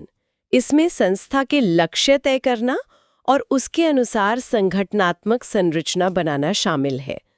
दूसरी, जीविका विकास यानी करियर डेवलपमेंट। इसमें सही लोगों की भर्ती करना, उनका चयन करना, उन्हें सही जगह पर लगाना यानी पद स्थापन, समय पर पदोन्नति देना, जरूरत के हिसाब से स्थानांतरण करना और लगातार प्रशिक्षण देते रहना शामिल है। ट्रेनिंग भी? हाँ, ट्रेनिंग बहुत जरूरी है। तीसरी, रोजगार की शर्तें। कर्मचारियों को उचित वेतन देना, अच्छा काम करने पर प्रोत्साहन देना और अन्य लाभ जैसे बीमा, भविष्य निधि वगैरह देना ताकि वे संतुष्ट रहें। चौथी, कर्मचारी कल्याण। इसमें कर्मचारियों और उनके परिवारों के लिए चिकित्सा सुविधा, पर्याप्त अवकाश, मनोरंजन के साधन, आवास आदि का ध्यान रखना शामिल है। ये भी जरूरी है। पांचवी, कार्मिक अभिलेख। हर कर्मचारी के काम का रिकॉर्ड रखना और समय समय पर उनके प्रदर्शन का मूल्यांकन करना। इससे जवाबदेही तय होती है और सुधार की गुंजाइश पता चलती है। छठी, मनोबल और अभिप्रेरण। कर्मचारियों का मनोबल ऊंचा रखना बहुत जरूरी है। इसके लिए वित्तीय प्रोत्साहन जैसे बोनस और गैर वित्तीय प्रोत्साहन जैसे प्रशंसा, पहचान, बेहतर काम करने का माहौल देना होता है। उनकी सामाजिक, मनोवैज्ञानिक जरूरतों का भी ध्यान रखना पड़ता है। मोटिवेशनल वाला पार्ट। हाँ। 7वीं, स्टाफ संबंधों का प्रबंधन। कर्मचारियों और प्रबंधन के बीच स्वस्थ संबंध बनाना जरूरी है। इसमें कर्मचारियों की शिकायतों को सुनना और हल करना और सहभागी प्रबंधन यानी पार्टिसिपेटरी मैनेजमेंट को बढ़ावा देना शामिल है, जहां कर्मचारी भी निर्णय प्रक्रिया में शामिल हों। और 8वीं, कार्मिक अनुसंधान और समीक्षा। समय समय पर कार्मिक नीतियों की समीक्षा करना और शोध के आधार पर उनमें सुधार करना ताकि वे हमेशा प्रासंगिक और प्रभावी बनी रहें। वाह, ये तो अपने आप में एक बहुत बड़ा काम है। तो इसका मतलब ये हुआ कि कार्मिक प्रणाली को सही से संभालना और स्टाफ को प्रेरित रखना सिर्फ एक सहायक काम नहीं, बल्कि आज के समय में एक अनिवार्य प्रशासनिक कार्य है। ये प्रशासन की मुख्य गतिविधियों में से एक है। बिल्कुल सही, ये प्रशासन का दिल है, आप कह सकती हैं। ठीक है, तो हमने योजना बना ली, संगठन खड़ा कर लिया, सही लोग भी रख लिए। अब अगला कदम क्या है? अब आता है डी, यानी निर्देशन, डायरेक्टिंग। ये क्या है? देखिए, निर्देशन का मतलब है संस्था को चलाना, उसे दिशा देना। यह निर्णय लेने की एक लगातार चलने वाली प्रक्रिया है। इसमें ऊपर से नीचे तक विशिष्ट और सामान्य आदेश व निर्देश दिए जाते हैं ताकि संस्था अपने तय लक्ष्यों की ओर सही दिशा में आगे बढ़ती रहे। लेकिन ये सिर्फ आदेश देना नहीं है। इसे स्टाफ सदस्यों को सीखने में मदद करने, उनके ज्ञान और कौशल का बेहतर उपयोग करने और उनकी क्षमताओं को और निखारने की प्रक्रिया के रूप में भी देखा जाना चाहिए। ये लोगों को काम करने के लिए तैयार करना और उन्हें रास्ता दिखाना है। तो निर्देशन सिर्फ आदेश देना नहीं, बल्कि एक तरह से टीम को साथ लेके चलना है, गाइड करना है। बिल्कुल। निर्देशन के मुख्य घटकों में कई चीजें शामिल हैं, जैसे सही काम के लिए सही व्यक्ति की पहचान करना और उसे वो काम सौंपना, स्टाफ को काम में रुचि लेने के लिए प्रोत्साहित करना, नए सदस्यों को काम सिखाना और उन्हें संस्था के तौर तरीकों से परिचित कराना, कर्मचारियों के प्रदर्शन का समय समय पर मूल्यांकन करना और उन्हें फीडबैक देना। अगर संस्था में कोई प्रशासनिक परिवर्तन हो रहा है तो उसे प्रभावी ढंग से लागू करवाना, समय पर और अच्छा काम पूरा करने वाले कर्मचारियों को पुरस्कृत करना और सबसे महत्वपूर्ण, एक सकारात्मक टीम भावना यानी टीम स्पिरिट स्थापित करना। Team spirit. हाँ, उचित निर्देशन से ही संगठन अपने लक्ष्यों को बेहतर ढंग से हासिल कर पाता है, जिससे उसकी कार्यकुशलता और उत्पादकता दोनों बढ़ती हैं। ये सुनिश्चित करता है कि जो योजनाएं बनी हैं और जो संरचना खड़ी की गई है वे वास्तव में काम करें। समझ गया। योजना, संगठन, स्टाफिंग, निर्देशन। अब आता है को, यानी समन्वय, कोऑर्डिनेटिंग। इसका क्या महत्व है? ये क्यों जरूरी है? समन्वय का मुख्य उद्देश्य है काम के दोहराव यानी ड्यूप्लिकेशन और अतिव्याप्ति यानी ओवरलैपिंग को रोकना। अच्छा, डुप्लीकेशन रोकना। हाँ, मतलब ऐसा ना हो कि एक ही काम दो अलग-अलग लोग या विभाग कर रहे हों या किसी काम का कुछ हिस्सा छूट जाए। इससे क्या होता है कि प्रशासनिक प्रयास, संसाधन और स्टाफ का कीमती समय बर्बाद होने से बचता है। और भारत जैसे विशाल और विविधतापूर्ण देश में तो ये और भी जरूरी हो जाता होगा, है ना? जहां समाज कल्याण संस्थाओं का वितरण भी, जैसा स्रोत कहता है, असमान है। कहीं एक ही तरह की बहुत सारी संस्थाएं हैं तो कहीं बिल्कुल भी नहीं। आता है। समन्वय का सीधा सा अर्थ है वांछित लक्ष्यों को प्राप्त करने के लिए विभिन्न व्यक्तियों, समूहों या विभागों के बीच सहयोग और समन्वय स्थापित करना। संस्था के विभिन्न भागों के काम को एक दूसरे से जोड़ना ताकि सब मिलकर एक दिशा में काम करें। और ये समन्वय सिर्फ एक संस्था के भीतर ही जरूरी नहीं है, ये सरकारी और गैर सरकारी संस्थाओं के बीच भी जरूरी है। साथ ही विभिन्न स्वैच्छिक संस्थाओं यानी वॉलंटरी एजेंसीज या एनजीओज के बीच भी तालमेल होना चाहिए। हालांकि ये सच है कि स्वैच्छिक संस्थाओं के बीच समन्वय स्थापित करना थोड़ा ज्यादा चुनौतीपूर्ण हो सकता है। क्यों? क्योंकि वे अक्सर स्वायत्त होती हैं, ऑटोनमस होती हैं और अपने तरीके से काम करना पसंद करती हैं। लेकिन समन्वय के बिना सबके प्रयास बिखर जाते हैं और उनका पूरा लाभ नहीं मिल पाता। हाँ, ये तो है। अलग अलग संस्थाओं को एक साथ लाना तो सुनने में ही चुनौतीपूर्ण लगता है, खासकर जब सबके अपने लक्ष्य और काम करने के तरीके हों। चुनौतीपूर्ण जरूर है, लेकिन इसके फायदे बहुत हैं। समन्वय से क्या होता है कि संसाधनों का बेहतर उपयोग होता है, फिजूल खर्ची कम होती है, संस्थाओं के बीच अनावश्यक प्रतिस्पर्धा कम होती है, सामाजिक समस्याओं से निपटने के लिए संयुक्त प्रयास संभव हो पाते हैं, जिससे ज्यादा बड़ा असर पैदा किया जा सकता है। जब विभिन्न संस्थाएं मिलकर काम करती हैं तो वे एक दूसरे के अनुभवों और विशेषज्ञता से सीख सकती हैं और ज्यादा प्रभावी ढंग से काम कर सकती हैं। और इतना ही नहीं, मिलकर काम करने से जनमत तैयार करने और सरकार पर नए सामाजिक कानून बनाने के लिए दबाव डालने में भी मदद मिलती है। तो समन्वय के फायदे बहुत हैं। हमने पीओएसडी और कॉर्ब पर तो काफी विस्तार से बात कर ली, लेकिन पीओएसडीसीओआरबी में आर और बी भी थे, रिपोर्टिंग और बजटिंग, और भारत में जुड़े ई और एफबी, मूल्यांकन और फीडबैक। उनके बारे में स्रोत में क्या कहा गया है? क्या वो कम महत्वपूर्ण है? जन से लेकर समन्वय तक के पहलुओं पर ज्यादा विस्तार से बात की है, ये सच है, लेकिन उसने रिपोर्टिंग, बजटिंग, मूल्यांकन और प्रतिपुष्टि के महत्व को भी स्वीकारा है। संक्षेप में अगर मैं कहूँ तो इसका मतलब है अपने काम का लेखा जोखा रखना और उसे संबंधित अधिकारियों या हितधारकों को बताना। इससे पारदर्शिता यानी ट्रांसपेरेंसी आती है और जवाबदेही यानी अकाउंटेबिलिटी तय होती है। पता चलता है कि क्या काम हुआ, कैसे हुआ, कितना सफल रहा। हिसाब देना। हाँ, फिर बजटिंग बी। इसमें संस्था के लिए वित्तीय योजना बनाना, आय व्यय का हिसाब रखना और संसाधनों का सही आवंटन सुनिश्चित करना शामिल है। बिना प्रभावी बजटिंग के कोई भी संस्था लंबे समय तक टिक नहीं सकती। पैसे का हिसाब किताब। हाँ, ये तो बहुत जरूरी है। फिर मूल्यांकन, ये देखना कि जो कार्यक्रम या योजनाएं लागू की गई वो कितनी प्रभावी रहीं। क्या उनसे वो लक्ष्य हासिल हुए जिनके लिए उन्हें बनाया गया था? मूल्यांकन से भविष्य के लिए सबक मिलते हैं, पता चलता है कि क्या काम किया और क्या नहीं। और आखिर में प्रतिपुष्टि यानी फीडबैक लेना, कर्मचारियों से, लाभार्थियों से, अन्य हितधारकों से, और उस फीडबैक का इस्तेमाल अपनी सेवाओं और प्रक्रियाओं को बेहतर बनाने के लिए करना। एक तरह से कंटिन्यूअस इंप्रूवमेंट। अच्छा, तो ये चारों भी प्रशासन के अभिन्न अंग हैं। पीओएसडीसीओआरबी का जो मूल ढांचा है वो इन्हीं के साथ मिलकर पूरा होता है और प्रशासन को एक समग्रता, एक होलिस्टिक अप्रोच देता है। इनके बिना प्रशासनिक प्रक्रिया अधूरी ही है। तो इन सब बातों का निचोड़ क्या निकलता है? हमने देखा कि नियोजन, संगठन, स्टाफिंग, निर्देशन, समन्वय और साथ ही रिपोर्टिंग, बजटिंग, मूल्यांकन और फीडबैक, ये सब सिद्धांत जो हैं वो समाज कल्याण प्रशासन की रीढ़ की हड्डी हैं। ये वे उपकरण हैं, वो औजार हैं जो अच्छी नीतियों और नेक इरादों को समाज के लिए ठोस लाभ में बदलते हैं। ये सुनिश्चित करते हैं कि मदद जरूरतमंदों तक सिर्फ पहुंचे ही नहीं बल्कि व्यवस्थित और प्रभावी ढंग से पहुंचे। बिल्कुल। इन सिद्धांतों को समझने से हमें ये जानने में मदद मिलती है कि बड़े पैमाने पर सामाजिक कार्यक्रम कैसे चलाए जाते हैं, उनका प्रबंधन कैसे होता है, और ये भी समझ आता है कि सामाजिक मुद्दों को व्यवस्थित रूप से हल करने में कितनी जटिलता शामिल होती है। ये सिर्फ नेक इरादों या सहानुभूति का मामला नहीं है। इसके पीछे एक पूरी सुनियोजित, संरचित और समन्वित कार्यान्वयन प्रक्रिया होती है। इन प्रशासनिक तकनीकों की समझ हमें ये मूल्यांकन करने में भी मदद करती है कि कोई सामाजिक कार्यक्रम क्यों सफल हो रहा है या क्यों असफल हो रहा है। हम कमियों को पहचान सकते हैं और सुधार के रास्ते खोज सकते हैं। सही कहा। अच्छा, जाते जाते एक विचार मन में आ रहा है। ये जो स्रोत है, ये मुख्य रूप से प्रशासनिक संरचनाओं और प्रक्रियाओं यानी पीओएसडीसीओबी, ईएफ पर जोर देता है, जो कि जरूरी भी है, हमने देखा।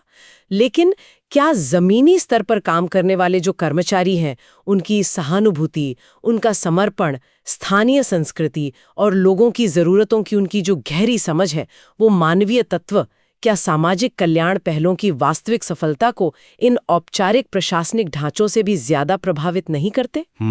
मतलब क्या मशीनरी से ज्यादा महत्वपूर्ण वो इंसान नहीं जो उसे चला रहा है? इस पर विचार जरूर और इसमें भी कीजिएगा। हम खास तौर पर देखेंगे इसकी रिपोर्टिंग और बजट व्यवस्था को। हमारे पास एक लेख का अंश है जो इन चीजों पर रोशनी डालता है। मकसद ये समझना है कि ये जो समाज कल्याण संगठन है, ये असरदार तरीके से काम करते कैसे हैं, मतलब अंदर की मशीनरी चलती कैसे है। तो चलिए शुरू करते हैं इसे खोलना। हाँ, और ये समझना वाकई जरूरी है, क्योंकि देखिए, किसी भी समाज कल्याण संगठन की जो कामयाबी है ना, वो सिर्फ उसके फील्ड वर्क या कार्यक्रमों पर ही निर्भर नहीं करती।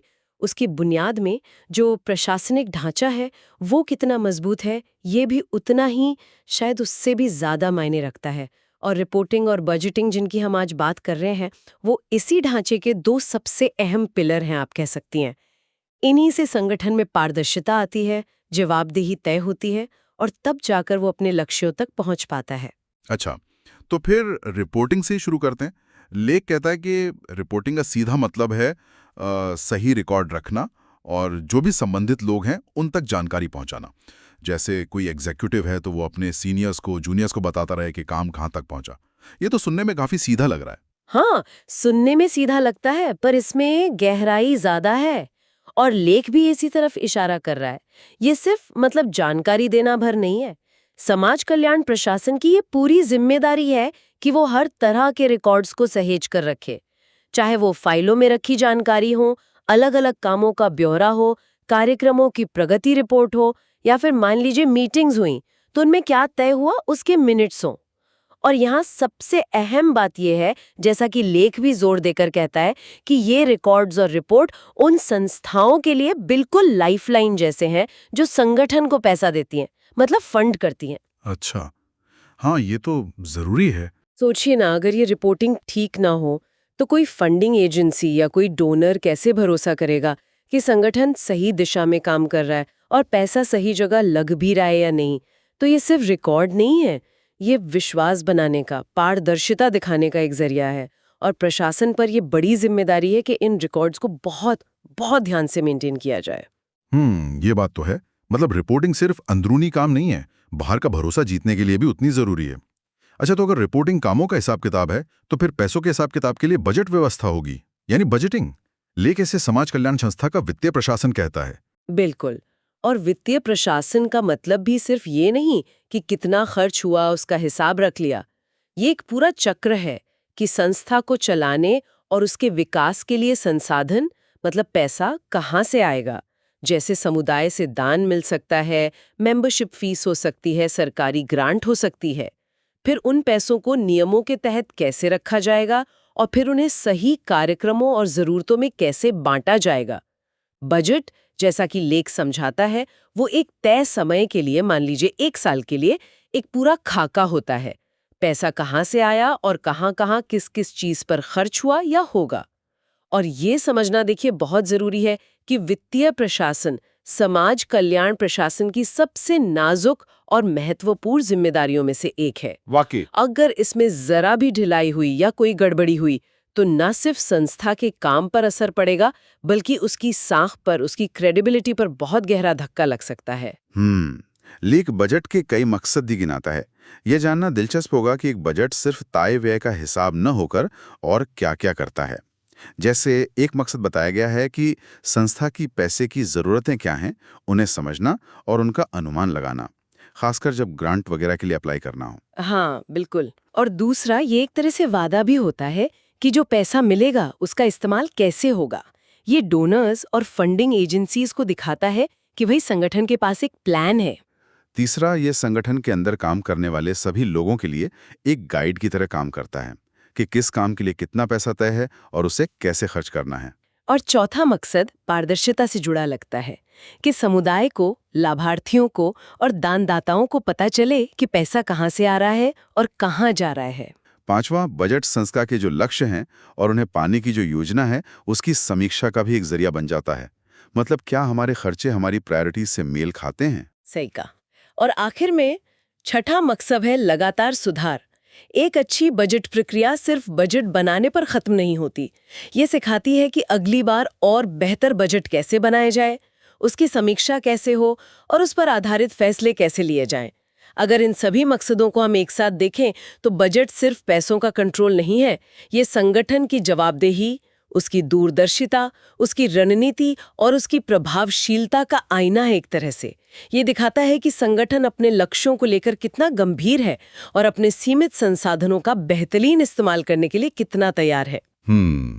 सही है। इसी प्रशासनिक ढांचे की बात करते हुए लेख में पोस्टकॉर्म का भी जिक्र आता है। ये कहता है कि मैनेजमेंट की ये जो सिद्धांत हैं, planning, organising, staffing, directing, coordinating, reporting और बजटिंग, ये सब किसी भी बड़े संगठन के लिए जरूरी हैं, चाहे वो कोई भी काम करता हो। ये मैनेजमेंट की आम चुनौतियों से जुड़े हैं। हाँ, और इसी पोस्टकॉर्प के संदर्भ में लेख एक बहुत अच्छी, बहुत दिलचस्प उपमा देता है। वो कहता है कि जैसे लोक प्रशासन है, वैसे ही समाज कल्याण प्रशासन भी एक द्विधारी उपकरण है। जैसे कोई दोधारी तलवार। इसकी एक धार है विषय वस्तु का ज्ञान, मतलब समाज की समस्याएं क्या हैं, किन समुदायों के साथ काम करना है, उनकी ज़रूरतें क्या हैं, कौन से तरीके कारगर होंगे, इन सब की गहरी समझ। अच्छा। और दूसरी धार है तकनीकों की, यानी इन कामों को करने के तरीकों की। यही पोस्ट कॉप वाले सिद्धांत, योजना कैसे बनानी है, टीम को कैसे संगठित करना है, रिपोर्टिंग कैसे करनी है, बजट कैसे मैनेज करना है। लेख का तर्क ये है कि संगठन को अगर प्रभावी होना है तो ये दोनों धारें तेज होनी चाहिए। दोनों? हाँ, दोनों। सिर्फ ये जानना काफी नहीं है कि क्या करना है, ये भी पता होना चाहिए कि उसे कुशलता से प्रभावी ढंग से कैसे करना है।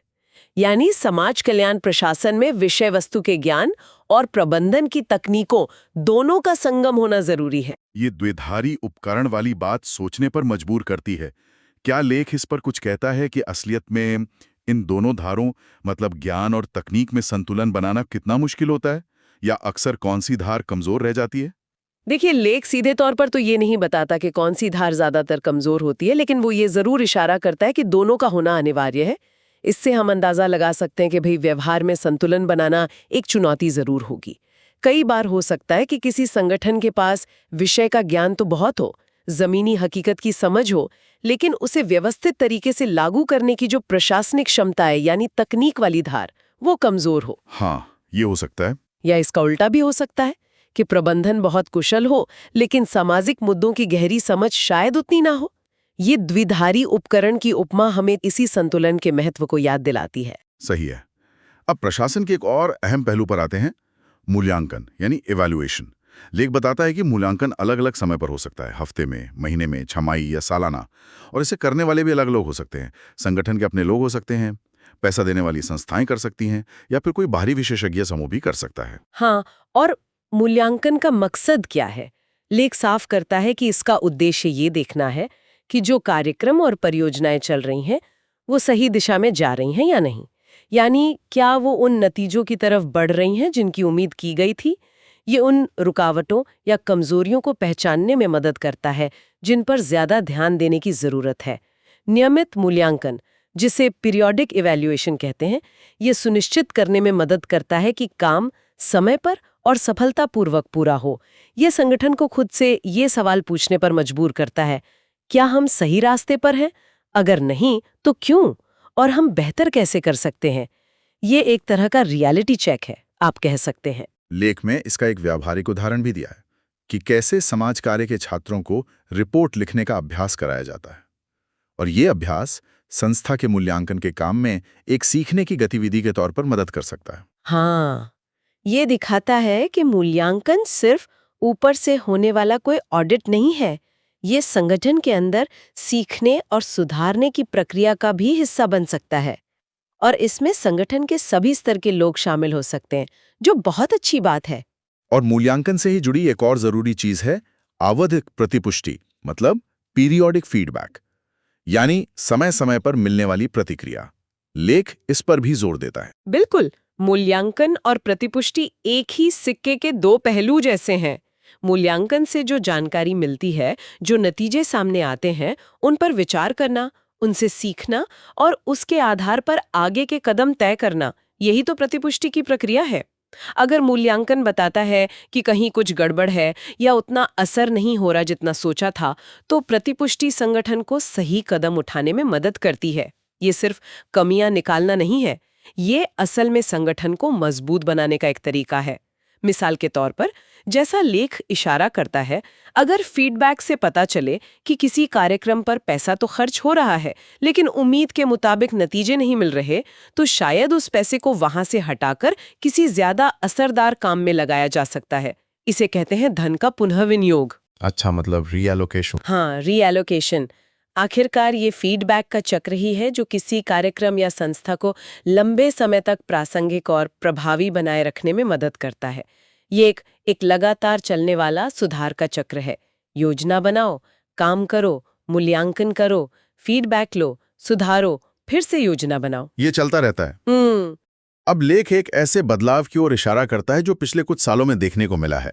वो इसे समाज कल्याण प्रशासन का अभिन्न दृष्टिकोण या इंटीग्रल अप्रोच कहता है। और ऐसा इसलिए हो रहा है क्योंकि समाज में नई और जटिल सामाजिक समस्याएं लगातार सामने आ रही हैं, और इनके चलते समाज कल्याण प्रशासन का दायरा भी बढ़ता जा रहा है। हाँ, और यहाँ एक खास बात समझने वाली है। लेख बताता है कि क्योंकि सरकारी प्रशासनिक मशीनरी जो है वो अक्सर इन बढ़ती और पेचीदा होती समस्याओं से अकेले निपट नहीं पाती, शायद संसाधनों की कमी हो या व्यवस्था की अपनी सीमाएं हो, तो वो अक्सर गैर सरकारी संगठनों यानी एनजीओज को इस काम में शामिल करती है। हाँ, ये तो होता है। इसलिए ये जो नया अभिन्न दृष्टिकोण है, ये सिर्फ इस पर ध्यान नहीं देता कि क्या करना है, मतलब विषय वस्तु जैसे गरीबी कम करना या स्वास्थ्य सुधारना, बल्कि उतना ही जोर इस बात पर भी देता है कि उसे कैसे करना है, यानी कार्यान्वयन का पहलू जिसमें वो पोस्ट कॉप वाले सिद्धांत काम आते हैं।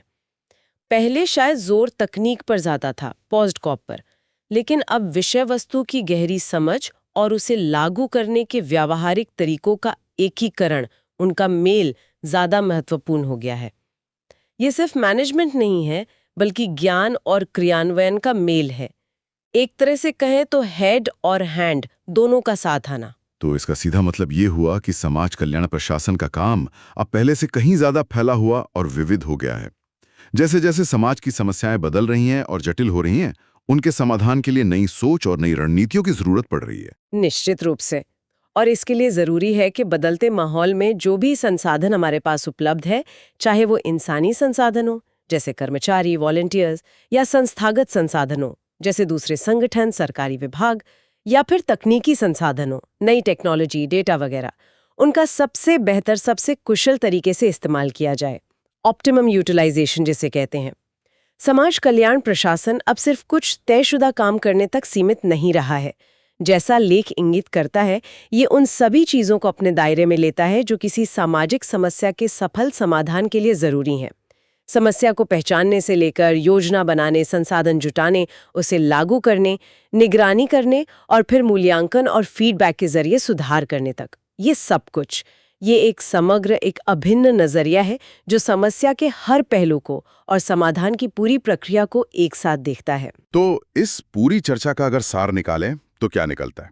हमने देखा कि एक असरदार समाज कल्याण प्रशासन के लिए कितनी जरूरी है एक मजबूत रिपोर्टिंग व्यवस्था, कितनी अहमियत रखती है एक सोची समझी बजट प्रक्रिया, और कैसे लगातार होने वाला मूल्यांकन और उससे मिलने वाला फीडबैक संगठन को सही रास्ते पर बनाए रखते हैं और सुधार के लिए प्रेरित करते हैं। ये सिर्फ फाइलों और आंकड़ों का खेल नहीं है, ये संगठन की कार्यप्रणाली की जान है, उसकी आत्मा है एक तरह से, जो उसकी पारदर्शिता, जवाबदेही और आखिरकार समाज पर सकारात्मक असर डालने की क्षमता तय करते हैं। हाँ, बिल्कुल। और ये सब सोचते हुए एक सवाल मेरे मन में आता है जिस पर शायद आगे विचार किया जा सकता है। जैसे जैसे सामाजिक समस्याएं और ज्यादा जटिल होती जा रही हैं, सही बात है, और संसाधन वो तो शायद हमेशा सीमित ही रहेंगे, तो भविष्य में समाज कल्याण प्रशासन का स्वरूप कैसा होगा? क्या टेक्नोलॉजी जैसे AI या बिग डेटा एनालिसिस, या फिर समुदाय की और गहरी भागीदारी, कम्युनिटी पार्टिसिपेशन के नए मॉडल, क्या ये सब इन प्रशासनिक कामों को, रिपोर्टिंग, बजटिंग, मूल्यांकन को और ज्यादा प्रभावी और पारदर्शी और शायद कम खर्चीला बनाने में कोई भूमिका निभा सकते हैं? ये सोचने की बात है कि आने वाले समय में समाज कल्याण प्रशासन किन नई चुनौतियों का सामना करेगा और किन नए अवसरों का फायदा उठा पाएगा। भविष्य कैसा दिखेगा इसका? उम्मीद है दोस्तों आपको यह वीडियो पसंद आया होगा और सब कुछ अच्छे से समझ आया होगा। अगर वीडियो अच्छा लगा तो कमेंट करके जरूर बताएं, चैनल को सब्सक्राइब करें, वीडियो को लाइक करें और ऐसे ही महत्वपूर्ण जानकारी सभी तक पहुंचाने के लिए इसे शेयर जरूर करें। फिर मिलते हैं अगली वीडियो में नई जानकारी के साथ। तब तक के लिए धन्यवाद। जय हिंद।